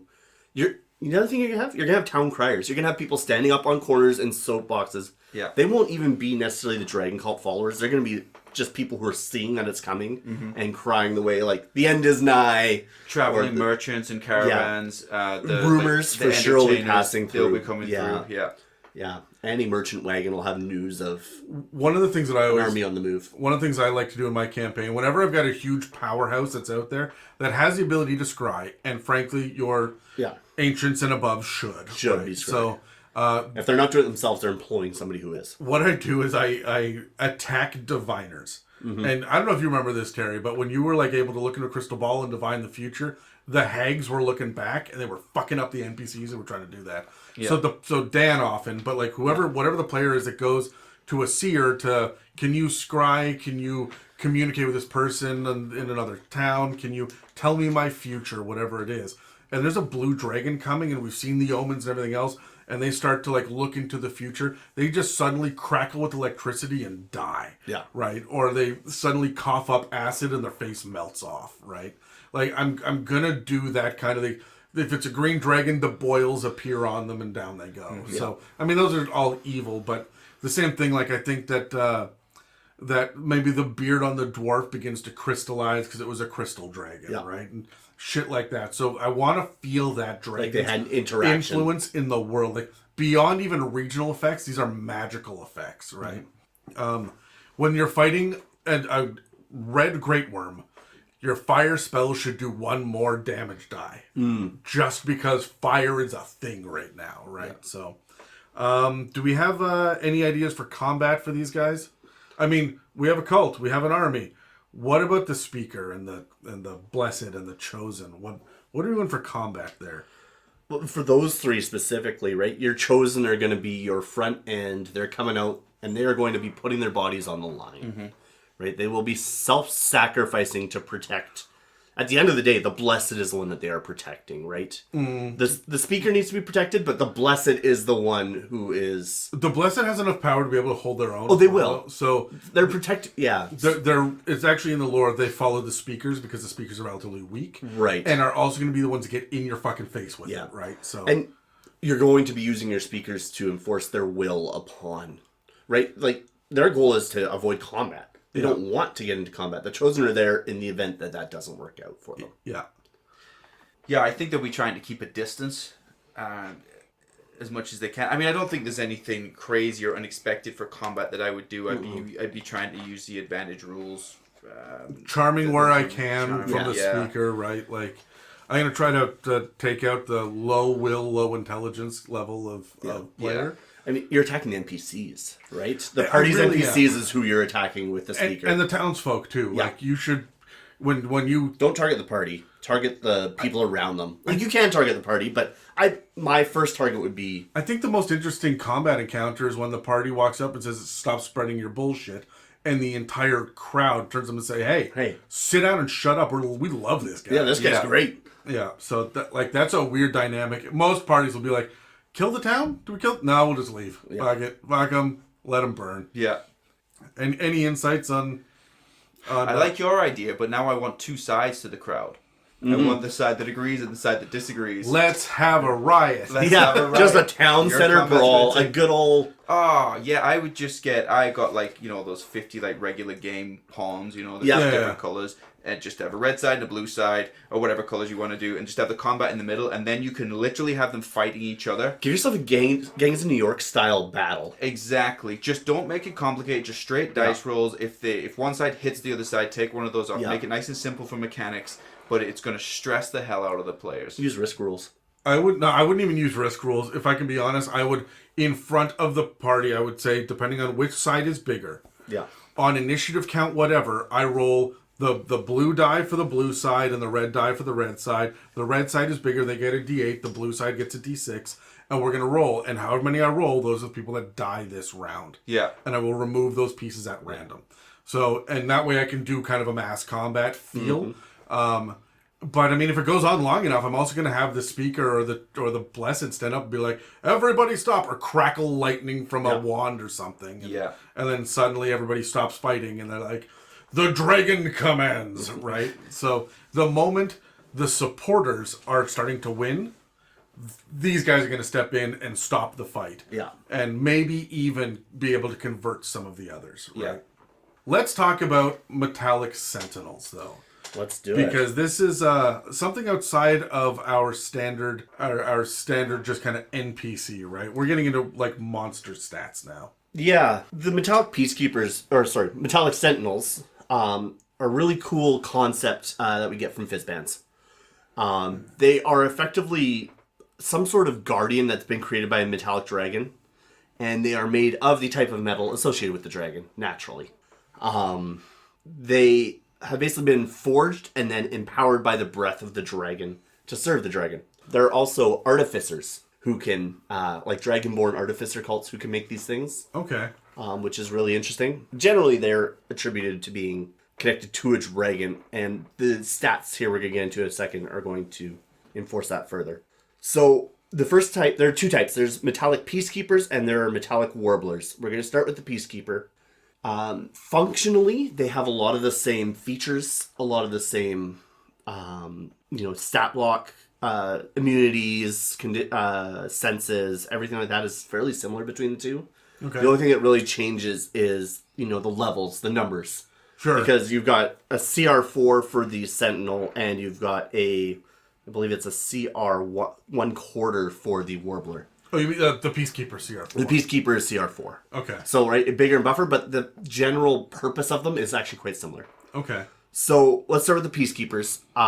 They generally are left behind by a dragon when a dragon is impacted by a community. So, it's spent some time in a community, especially in its human form, and it's time for the dragon to move on, but it wants to still protect this community.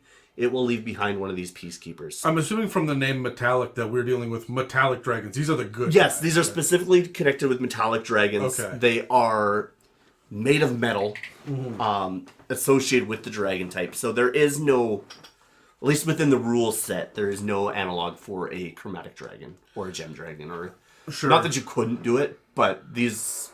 So some of the gem dragons could, but I mean Yeah. the artwork for these guys, the Peacekeepers, they're relatively bipedal. Yes, they are. They look like they're from like high super tech futuristic. Super futuristic. The closest I was thinking of was, what was that Will Smith movie? iRobot. iRobot. That was kind of the vibe I got off of them. Yeah, when I was have looking at I it. have the mini for this actually. It is Yeah. very So do I, iRobot, yeah. Yeah. So these things, basically, these metallic peacekeepers, I mean, they're made of metal and imbued with dragon magic, so they can just kind of live. They don't have a lifespan, Sure. right? They're a construct, effectively. So it's not like they live and die. But the purpose of them is to basically be a representative and a protector of the community. Okay. You're not going to hide this thing very well. So they're not subterfugal. They're as an active member of the community. Are they? protect. Do they have all that construct shit like they don't eat or sleep or breathe or anything? It doesn't specifically say it that I could see, but that would be what I would... I mean, it has an immutable form. So usually anything that has an immutable form, I kind of give construct, it... yeah. Yeah, it is. But it doesn't specifically say anything about eating or drinking. So we'll get into stats for it. This thing's got for the Peacekeeper has an AC of 17, 8d8 plus 32 hit points, and a walking speed of 30 feet. So it'll last a handful of rounds. It'll last a little while. Like I said, CR4. This thing, as far as the stat line goes, the ones to focus on, it's got a very high constitution at +4 on the con and +3 on the strength. Everything else is fairly middling. They are intelligent creatures. They've got an int of 14, so they're not stupid. Okay. They aren't mindless automatons. They are actually intelligent in and of themselves. As far as immunities go, they are immune to fire, and they cannot be charmed, exhausted, frightened, paralyzed, petrified, or poisoned. They also have dark vision up to 60 feet. They speak Common and Draconic telepathically with a range of 30 feet. So I would read that as they do not communicate verbally. It is purely telepathically, but it doesn't specifically say that, but that's how I would Like, do they play even it. have mouths? I mean, they're automatons, right? So the art shows them, it doesn't show a mouth on the art. No, like So it's interesting. It doesn't seem to be.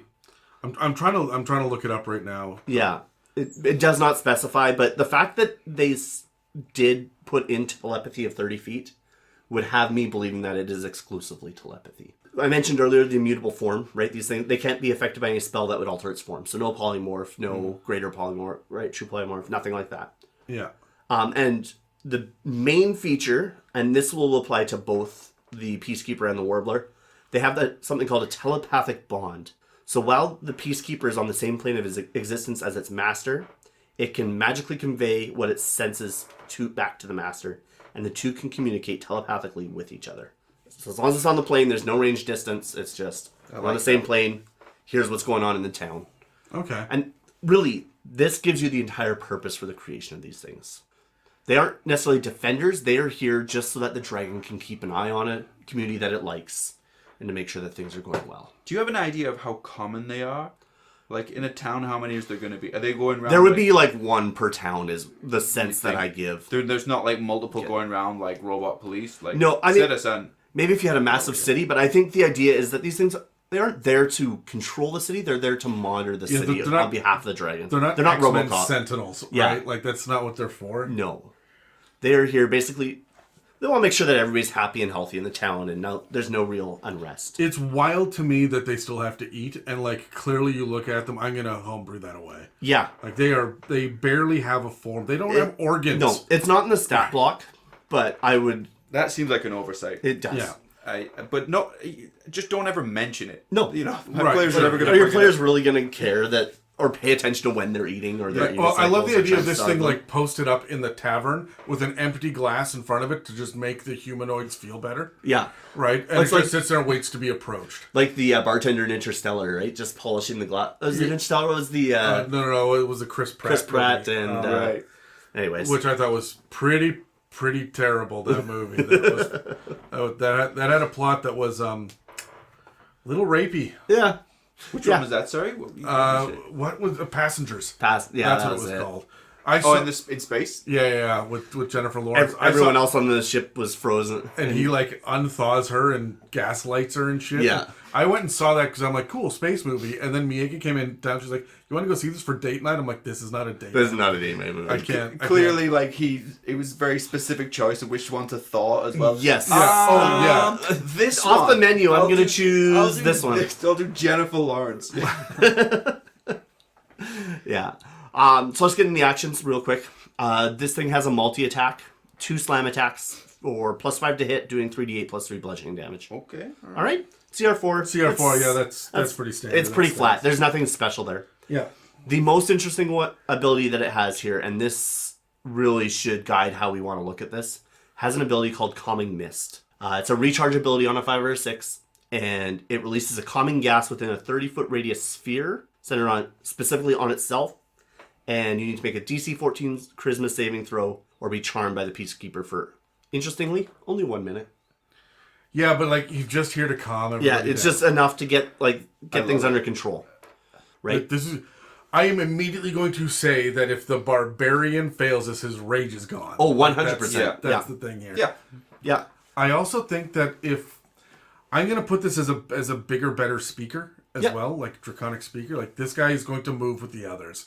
I would have 2 of these guys standing behind the Chosen. Oh, interesting. Or standing behind the Blessed, right? To just calm emotions. Because they've got all this charm shit as well, right? So, like, calm emotion. Everything's fine. Everybody relax. We're all good here. Just frustrating the party with kindness as well, because that's how they've kind of been created. Yeah. Citizen, you have engaged in an act of violence. And they just can't... No! Stop being angry. Yeah, exactly. You are in a state of anger. I'm frustrated. Do not be frustrated. Frustration is not logical. Do we treat them like that? I mean, what's their alignment? Their alignment is unaligned, I believe. Oh, sorry. My apologies. Neutral good.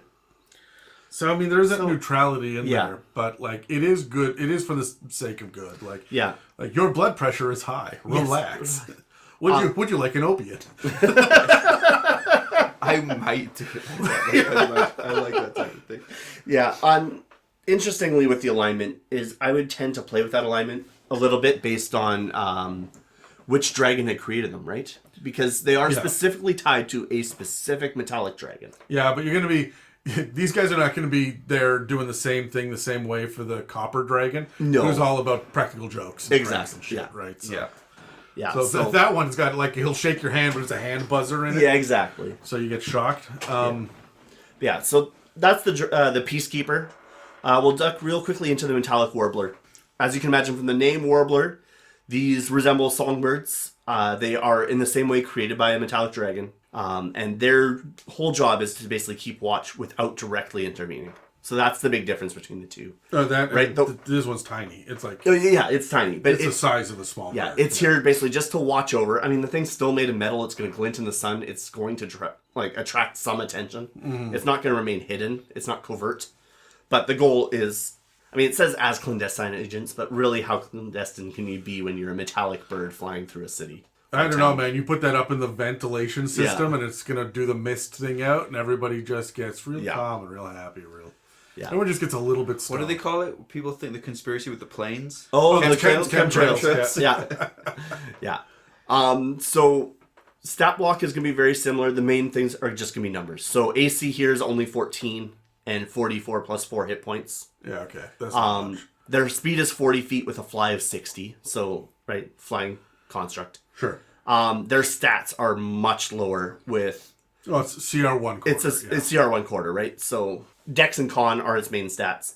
Interestingly, Charisma as well, instead of Intelligence. These things are charismatic.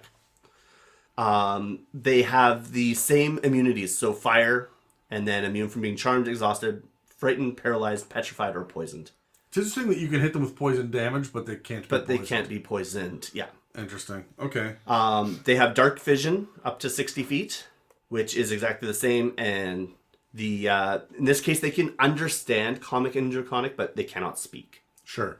Abilities are going to have the same immutable form and the same telepathic bond. Their only attack is a single claw attack plus 4 to hit, doing 1d4 plus 2 damage. Again, CR1 quarter. I'm a little disappointed there's nothing in there about them actually warbling. No. Like, there should be some sort of, I'm not going to say thunder attack or anything, but Yeah. like, there should be, so instead of a calming mist, it is a sonic thing that anybody that can hear this, Just suddenly, this like a song. calming song rather Shits than a their calming... pants or something? It's not the brown note. note. Yeah, it would make sense instead, because they do have the same calming mist ability as the Peacekeeper did. Yeah. It would be interesting. I could easily homebrew this into a calming song rather than a mist, right? Yeah. Anything that's within 30 feet and hears the song has to make the save. Sure. It's the exact same ability, you just give it a different flavor. Okay. Is there anything else on these guys? That's about it. There's not a lot. They're new in 5th edition, so it's not like there's a lot that we can go back to. I'm into them, yeah. Yeah, me too. 7, down to 1. Adam and 2 I ones got and a snake 10. eyes. All right, come on, Terry. Let's. Rolling off for Not 7. too often you get 2 Rolling off. natural ones on these. 7 again. And also 7. 7. We're rolling off. Terry, we're just Keep going. we're aligned. We've calmed emotions. 6 for me, Okay, I 18 got for Adam. All right, so Brad, you're up first. Yeah. Do you have a quest for these metallic sentinels? Um, Or like a plot hook or a I interesting encounter? I like the idea of, for some reason, the telepathic bond has been broken between the two. And maybe it's a mechanical issue. Maybe it's the fact that this is your sign that the dragon has disappeared off the plane. Right? Suddenly this metallic peacekeeper cannot call home effectively. Why has it not been able to call home? Yeah. Is it deactivating? Is it no longer effective? Or has the dragon died? Has it disappeared to another plane? Why does this thing no longer have? And what does that mean for it? Does it continue to execute its Right? last Yes. instruction? Yeah. Yeah, how does it continue to operate? So I also pulled a mini for this guy, and I didn't know what he was. Like months ago, I pulled this mini out, and he's been sitting in hidden in my recording room with all the other minis, and I don't want my players to figure out because Dave will go through the minis and see what are we gonna fight soon, right? But in my world, and I can't do spoilers in this because one of them will end up listening. But in my world, there's a bunch of portals opening and shit's coming through all the time. But they are now in a safe haven in a country that is safe. They're behind a barrier, and so they're still worried about portals opening, but they're not worried about incursion that's coming. They know there's going to be an army fight coming at the end of the campaign, but for now they're training up. With the portals opening, though, the rules are close every portal that happens, exterminate every Kuatoa and every undead, because Kuatoa are problematic. They will make gods, and we don't need that shit. Yeah. And also kill everything draconic on sight, except for dragonborns. Everything. Drakes, wyverns, smash the dragon eggs. Everything comes through unconscious. So if you find an ancient silver dragon, slit its throat before it wakes up. We cannot do this. And my players are like, that's not right. That's fucking weird. We don't like that. There's very clearly a reason for that they've not uncovered yet. That's the spoiler. I'm very excited about it. But that spoiler is going to be revealed when I have this metallic peacekeeper come in to the middle of town and say, I have hidden a number of dragons around your country. They are in safe places and they are away from you, but there are too many of us now and we need to make ourselves known. Why are you killing us? And it is going to be essentially an emissary for the dragons. Yeah. And then I'm going to reveal that there are a number of dragons that are actually there. And So similar to the speaker then in that role. Yes, it's going to come in as an emissary, but it's going to calm everybody down because all the citizens are terrified of dragons. A dragon just came through one of the portals, and the players are way too low level to deal with it. Yeah. So the entire army raised and went after the dragon and left them behind in town. And they're like, oh shit, you guys aren't fucking around. Yeah. And like the NPCs are not fucking around with this. Yeah. These dragons are a problem. So so I'm really excited to pull out the Metallic Peacekeeper because it's going to be a really cool role-playing opportunity for them. Yeah. And they're never going to be able to raise arms against it. He's going to relax. Mm-hmm. Like, well, I'm just going to bear mace them in the face with just the most... I'm going to hotbox the room and let them all just calm the fuck down. So Yeah. I love it. I think I'm going to have to lean into like the iRobot. Obvious one right there. I mean, I like the idea of them trying to protect too much and restricting the movements of the people within town. I think it'll be an easy thing. The players will pick up on that kind of parallel. I think it'll be easy to execute.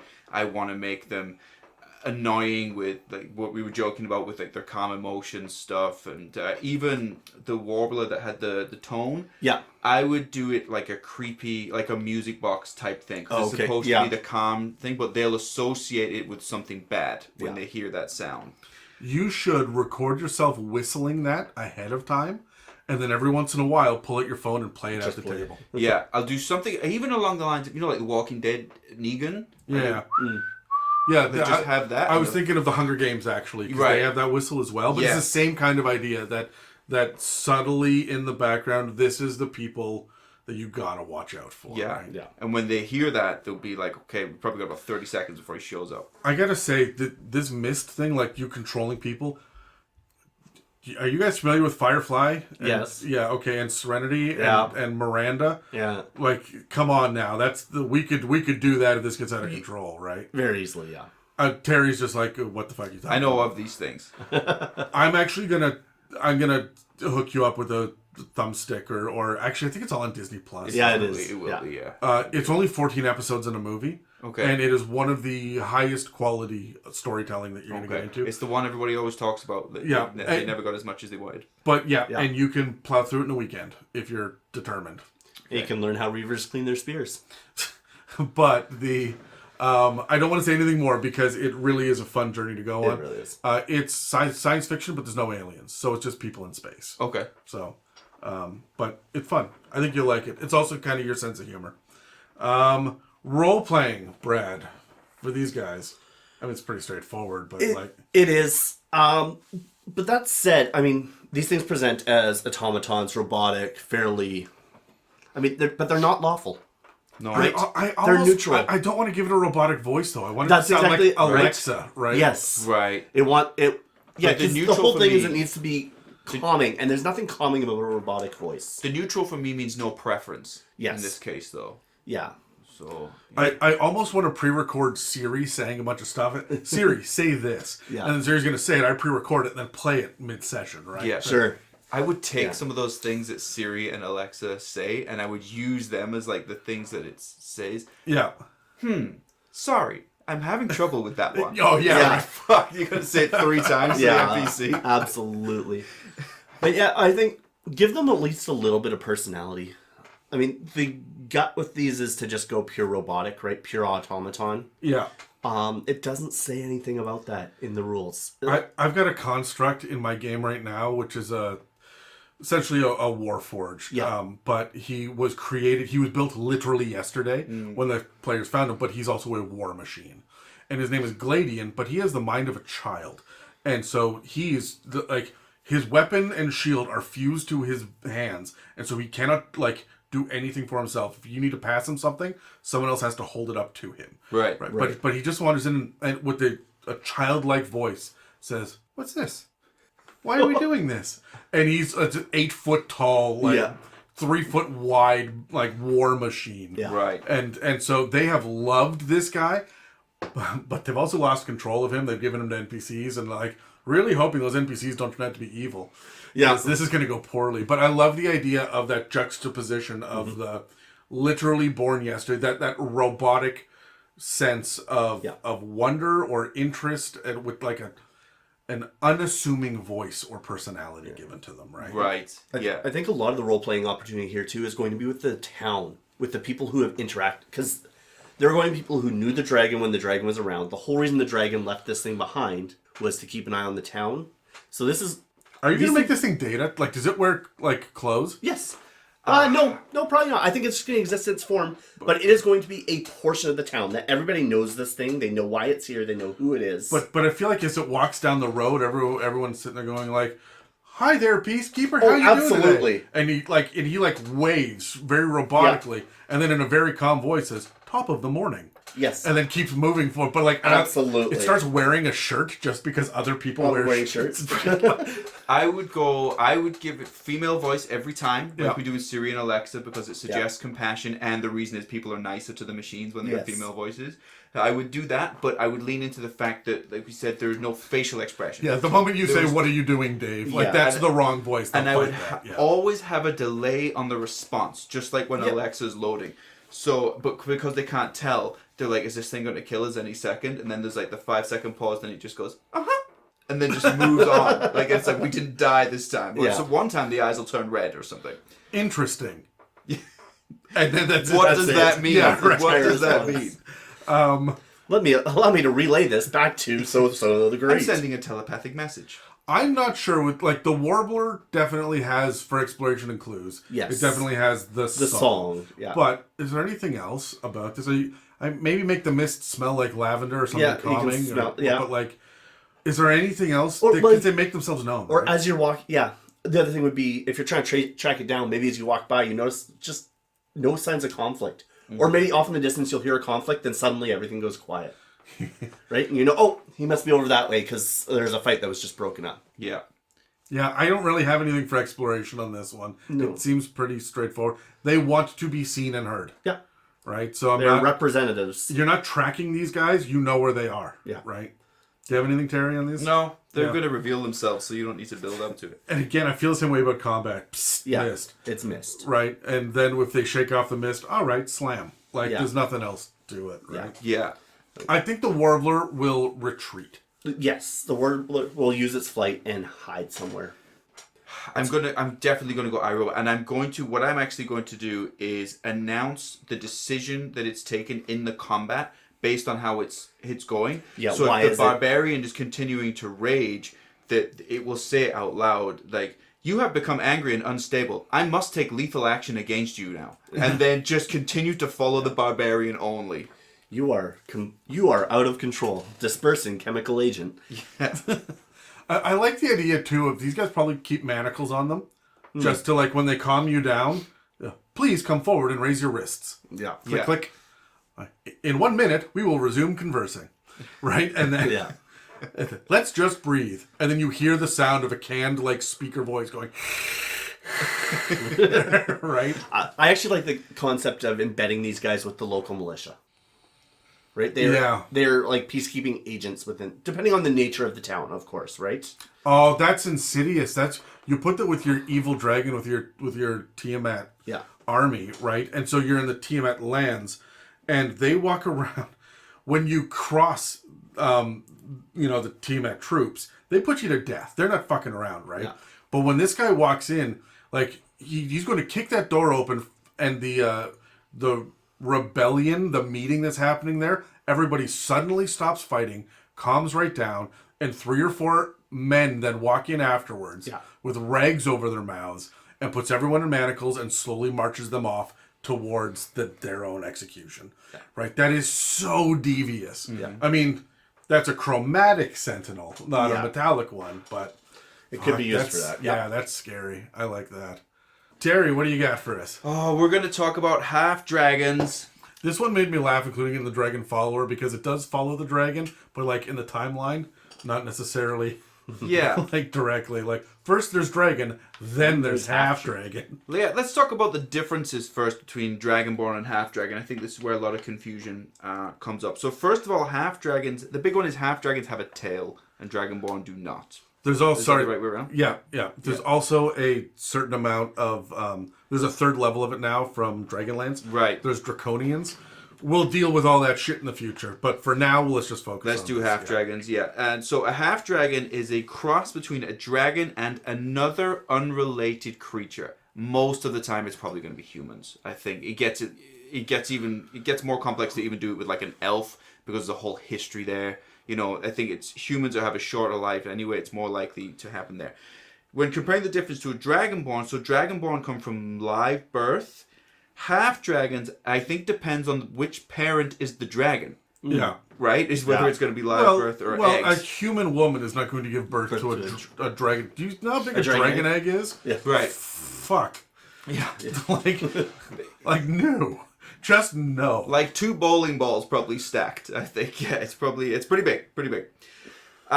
So and with the half dragons when comparison to the dragonborn, so dragonborn, they will not necessarily take on the features of the dragon that they're in alignment with color, but they will tend to have tendrils that they'll use as hair, whereas like a half dragon, you know how white dragons look different to red dragons. Yeah. Their facial features will match that. Sure, what is typical of their dragons.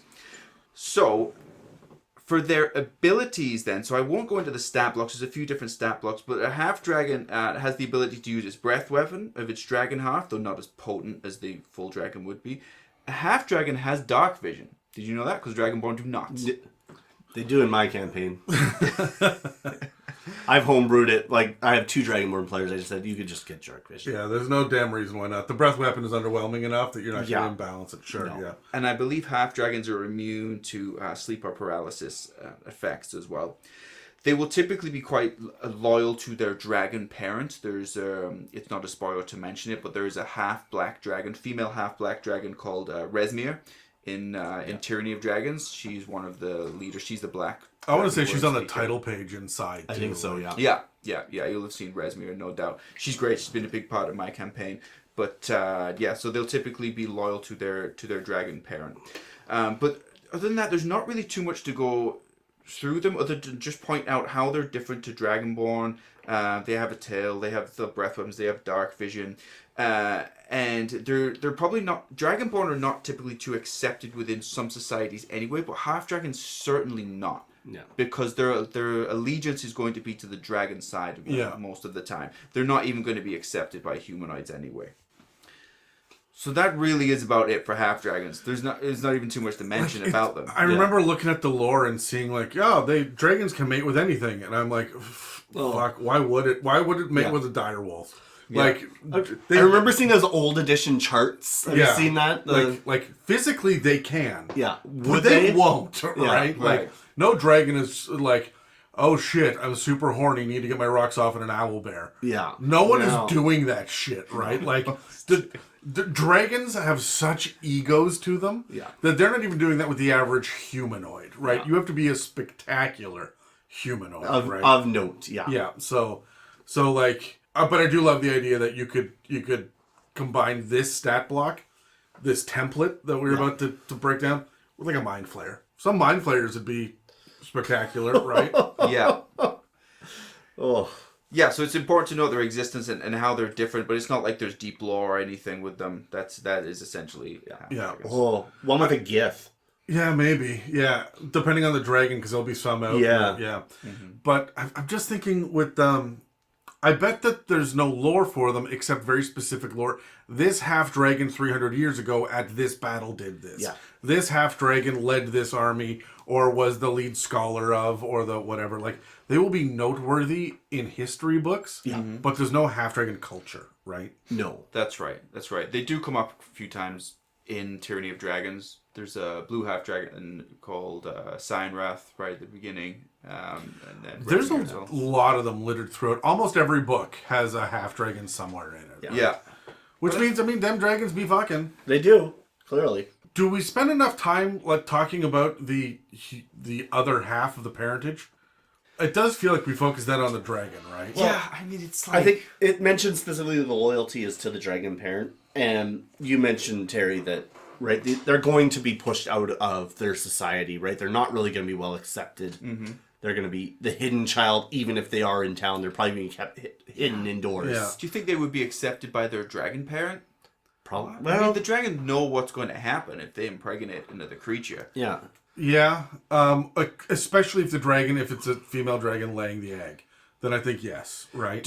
If you want an NPC that your players can really empathize with and like take under their wing, this is what you throw at them. Although they tend to be slapped on. I mean, the stat block that we're given is a veteran stat block, but they tend to be slapped on pretty high-powered NPCs. Yeah. So they tend to be like generals and leaders and stuff because they've got that draconic nature to them as well, that they're not going to sit back and just be like, "Could someone tell me what to do?" Yeah. I'm painting today. Like, that's not a half. And they would lead in the manner of their dragon parent as well. Yeah. So. Yeah, like, I know that we're all equal here, but I have the ability to blow lightning out of my nostrils. What can you do? Right? No? Okay. No. So, my opinion is, right, like, I just feel like it's that insufferable friend you had in high school that just knows they're better than everyone else. They're not. They just know it so deeply in their soul. Yeah. So, is there anything else on these guys that you have? That I honestly no. Like I looked a lot, and it was a lot of repetition. You get the same information from a lot of different sources. And honestly, it's easy enough to slap the template itself. You can adapt it for gem dragons, deep dragons, solar dragons. Like, it's pretty standard. If you're using a half dragon, you're doing it for some sort of story flavor anyways, right? There's a purpose that you're making a half dragon. All right, let's roll dice. I had a 20 down to a 14. That's okay. You're still going first. Brad's going last. Okay, so quest idea for half dragons. Yeah, so they'll have the same ambitions, or I like to do them as having the same ambitions, the same type of thinking as their dragon parent, but they're going to go through the world with much more struggle. You know, if you have a half black dragon like Resmir is, she's not going to navigate the world as easily as whatever their black dragon parent is. So I feel that there's an opportunity to ally with them sometimes, or at least to help them. They may still want something with you. So half dragon is an interesting ally to try and have. Like, enemy of my enemy is my friend. And I did that as well, and it worked out very well. I've got a half dragon in my campaign. Here we go. We're going to throw back. So my player Jamie had a character named Boar. Boar like to get his fuck on. But I actually thought that was awkward in the campaign, so I tried to stop that, especially after he treated that poor girl in Mordenkainen's Magnificent Mansion. There was that NPC girl that, like, you had servants in there, and he seduced her and was just, like, rude and shit. I don't think he seduced her. I think he just chose that they were gonna, like, it was... I don't remember there being consent. Fuck. Yeah, it was problematic. So when I took over DMing, we finished Curse of Strahd, I took over... And I'm like, oh, we're going to be on the road with a bunch of NPCs. I know what Jamie's up to. So I really slowed that shit down and made him have to earn a real relationship to the point where he was picking flowers and not writing poetry, but telling stories of great legend that his barbarian knew. Like, I watched Jamie try to date as a barbarian, and it was fucking hilarious. To his credit, he did a great job. It took him months to finally get this woman to fall in love with him. And I got to roleplay falling in love with Jamie too, which was super fun and awkward. We worked together, so I would have lunch with him and we would go over like, so you said we had a date night. What happened on it? And I'm like, well, what kind of date are you talking about? Is this like food? Well, are you going to just be sitting around the big campfire with everybody else? You're going to go make another smaller campfire over there for just the two of you. So I think I'd do a smaller camp. And like, I was really leading them through it. So it was a load of fun.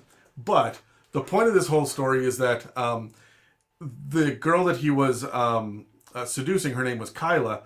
And that was actually short for Skylanantar, who was a dragon. She was a brass dragon. And she ended up disappearing near the end of the campaign, only to reappear later saying, I am pregnant. We are going to have a half dragon. And then shortly thereafter, she gave birth because I just accelerated the pregnancy on that one through time kerfuckery. And then she was actually murdered in front of Jamie's character, and then he got turned to stone and disappeared. And so there was this dragon egg, this half dragon egg just sitting there. It is now hatched. My world has progressed many, many years. And this half dragon is in the world, and my players haven't found him yet, but like, he is very much there. He is dating your character's daughter, Terry.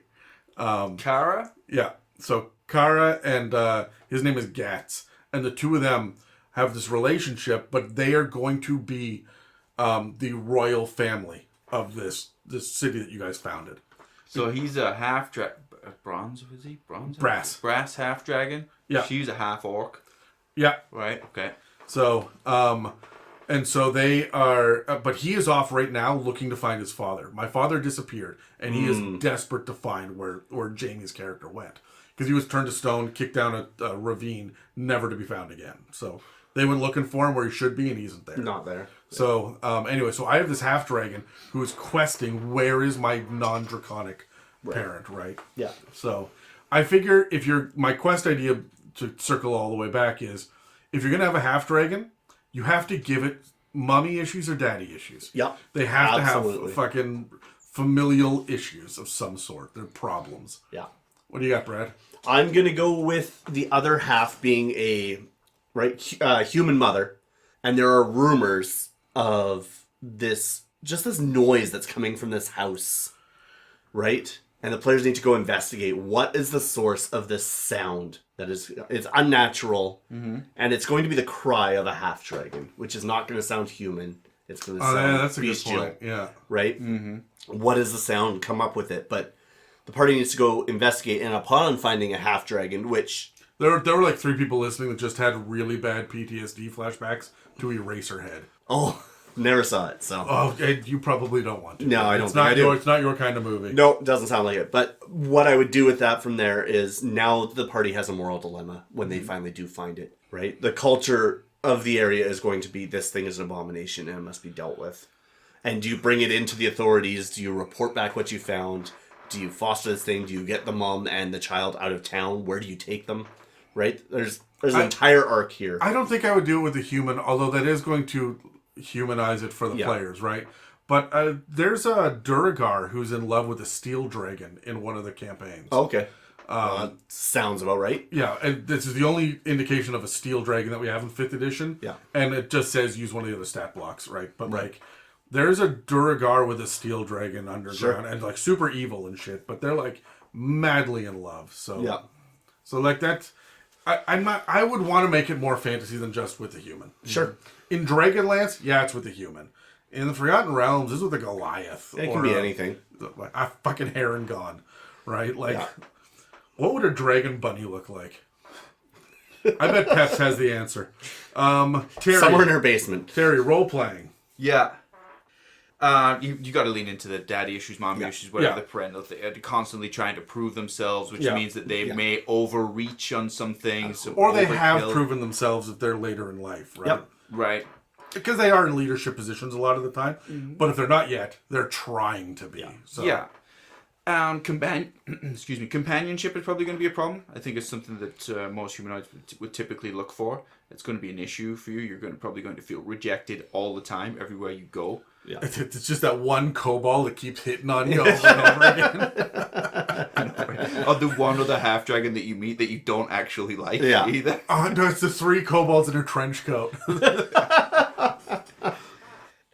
So they would be difficult to deal with. I think that from that you'll probably they'll be selfish. Maybe more bitter. They would have resentment to the world. Yeah. Even if they're not like that negative, I'm gonna make them stubborn. Like, even if they are a bronze half-dragon who is one of the generals of the army, he knows the right way to do this. Yeah. Your ideas make sense, sure, but mine is the correct right way. Based on the history books, and these are the tactics, I am the best at this, and I'm going to have that level of ego. Either they are trying to get to the point where they are in power, or they have earned their power from being an outsider, right? That comes with baggage. Yeah. You're going to have... Remember when Daenerys just started to, like, decree shit out of nowhere and wouldn't listen? Yeah. And we had to put up with that for 4 fucking seasons? Yeah. Like, that's what a half-dragon is, right? Yeah. Yeah. Arrogant parent issues, I think we've kind of covered it. Those are the points you lean in on, and then sprinkle your flavor on top. I sprinkled in some sibling issues in my campaign as well, because there were half siblings who were full dragons as well. Okay. So I mean, there would be. Yeah. And then over the corner is my half brother Steve, the one human that shows up at the family reunion. So, exploration and clues. There's not a whole lot. I mean, they're just humanoids, right? Yeah. They're just humanoids. You know, it's not going to be a trail going into town. No, but my clues are going to be like follow the family tree, learn about this. Yeah. I might give them polymorph to blend in. Yeah. Right? Or disguise self or magic to do that. So you have to figure out who is a dragonborn. I'm looking at the libraries. I'm looking at the town records and that kind of shit. But like... I mean, there's no reason you can't take a half dragon, make them into some sort of rogue or some sort of criminal underground agent or a spy or something like that. Now you're having to follow the tracks specifically, right? All these footprints are quite a bit larger than normal. Yeah. Right? There's little things like that you could... And again, combat is just another humanoid. Yeah. Right? Well, it's the stat block plus, right? It's... Yeah. I will say this. I think that they are not going to retreat easily. No. And I think they'll just throw numbers at it as well. I don't think they'll have any particular loyalty to the humanoids that they're working with. It's going to be like a Stalin approach, I think. Like, quantity's got a quality all of its own. They're just going to keep throwing waves after wave at you because they don't care about the people. Unless they're bronze, silver, or gold. Right, I just have chromatic in mind, but that's right, yeah. Yeah. All right, so any final thoughts? Just good. Okay. Before we wrap this episode up, I want to cut to another ad break. If you've been inspired by the conversation in this episode, please feel free to reach out and share your creativity and ideas with us and the rest of the community. You can reach us on Facebook and Instagram or on our subreddit at r/itsamimic. Also, if you're feeling particularly generous, please follow and subscribe and leave us positive reviews, likes, and comments. Engagement like that helps us pop up on search engines and keep this show running. Okay, now I'm going to try to be really quick about this, but there are other kinds of followers that are not humanoids. And so I'm going to try to push through this pretty quickly. First one I want to mention is egg hunters. This is out of Fizzbands. These are monstrosities that are parasites that the book says look like salamanders, but the art clearly makes them look like maggots. If maggots had the size of a candy bar and had 6 legs. They also have like this big back abdomen or like tail section behind their legs.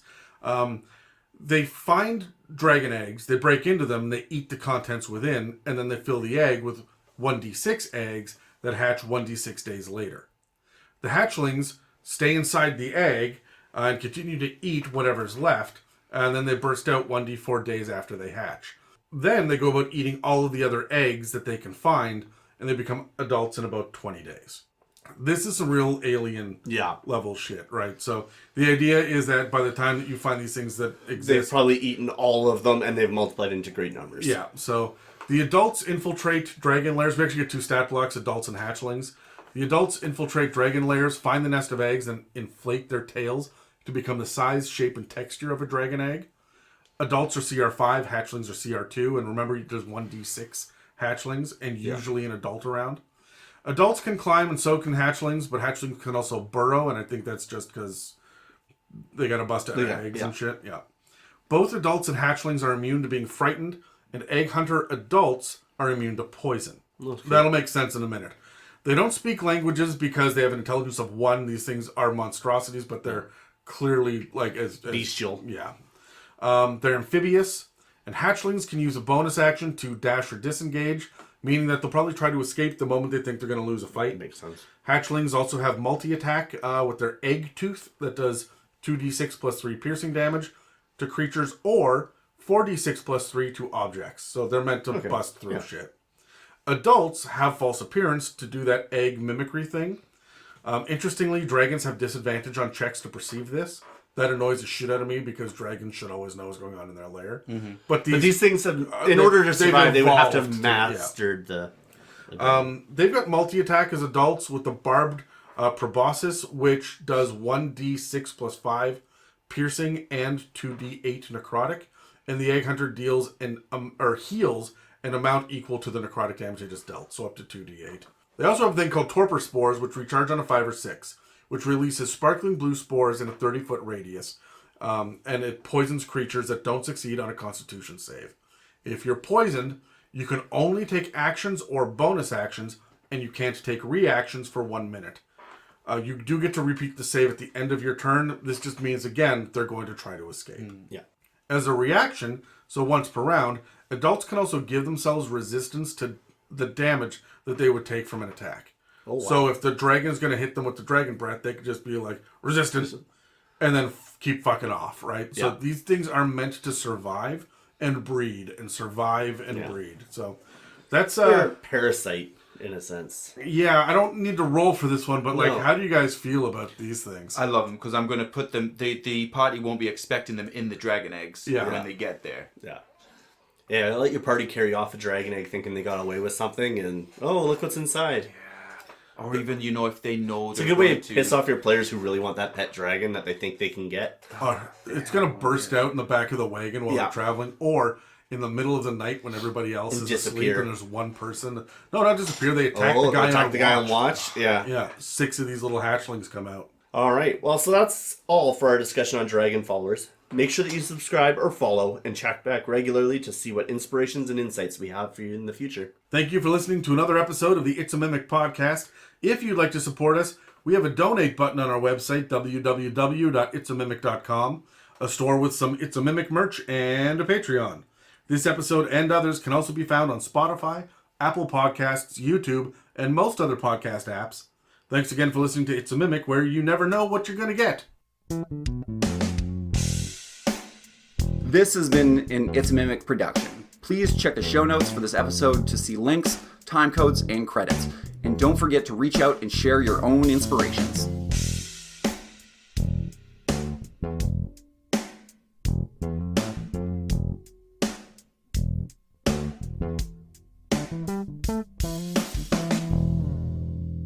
So, again, there's more things that follow dragons around. But now let's talk really quickly about the lair. Besides the things that, like, prey on the dragons themselves, we've got a couple of other options here. One of them is that we get Hoard mimics. This is in Fizzbands again. It's a CR8 mimic that's huge sized. It does all the regular mimic nonsense, except it can speak Common, Draconic, and it has telepathy of up to 120 feet. It has multi-attack with its bite and 2 pseudopod attacks, and they're more they do more damage than normal mimic attacks. But it also has Caustic Mist. In a 30-foot radius, you will have to roll a DC 14 dex save, and if you fail, you take 68 acid damage and are blinded until the next turn. If you succeed, you take half the damage.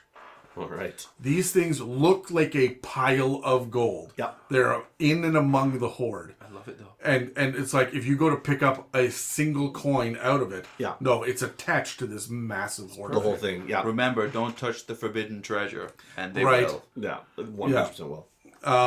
So there's those, and then we get Hoard Scarabs. Now, the first one preyed on dragons, which was the egg hatchers. The second one is the Hoard mimic that preys on adventurers. This one actually supports dragons.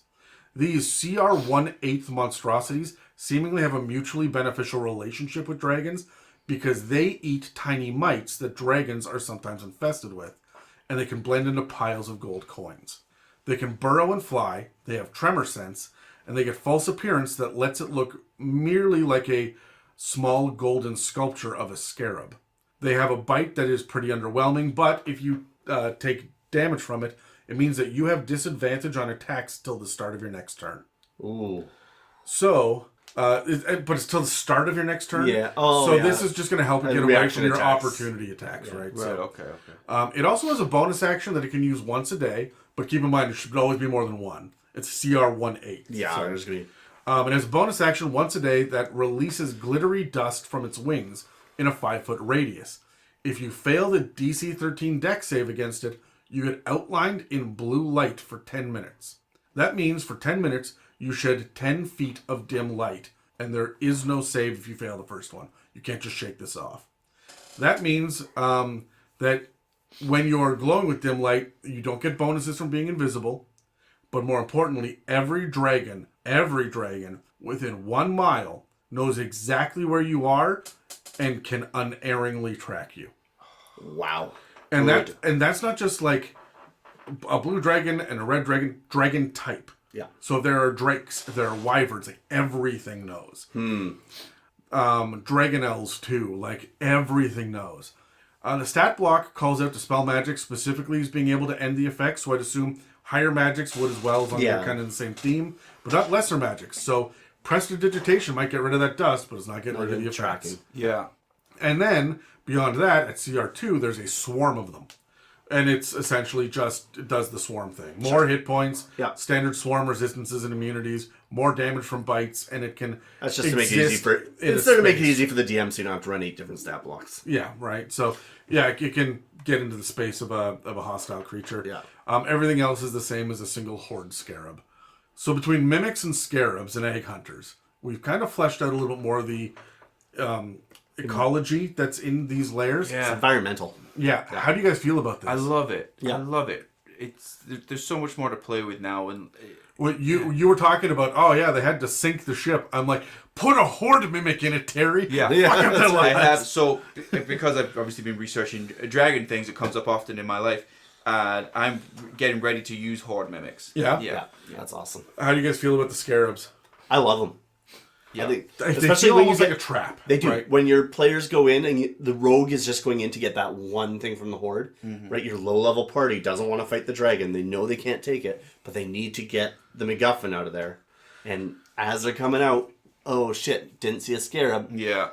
Boof. And the fact that the Scarabs, they've got false appearance, so they're hard to be able to determine whether or not you see it there. Yeah, you'll see it. But It just looks like a piece of treasure. I'm going to put everything in here also looking like gold Scarabs, right? Yeah. And like some of it might just be sculptures, right? Yeah. Yeah. But I'm also going to put stuff in there like little statuettes and things as well, and whatever it is, like if it's a little dog, right? It will then breathe at you this mist, right? Sure. They'll all do the same thing. Yeah.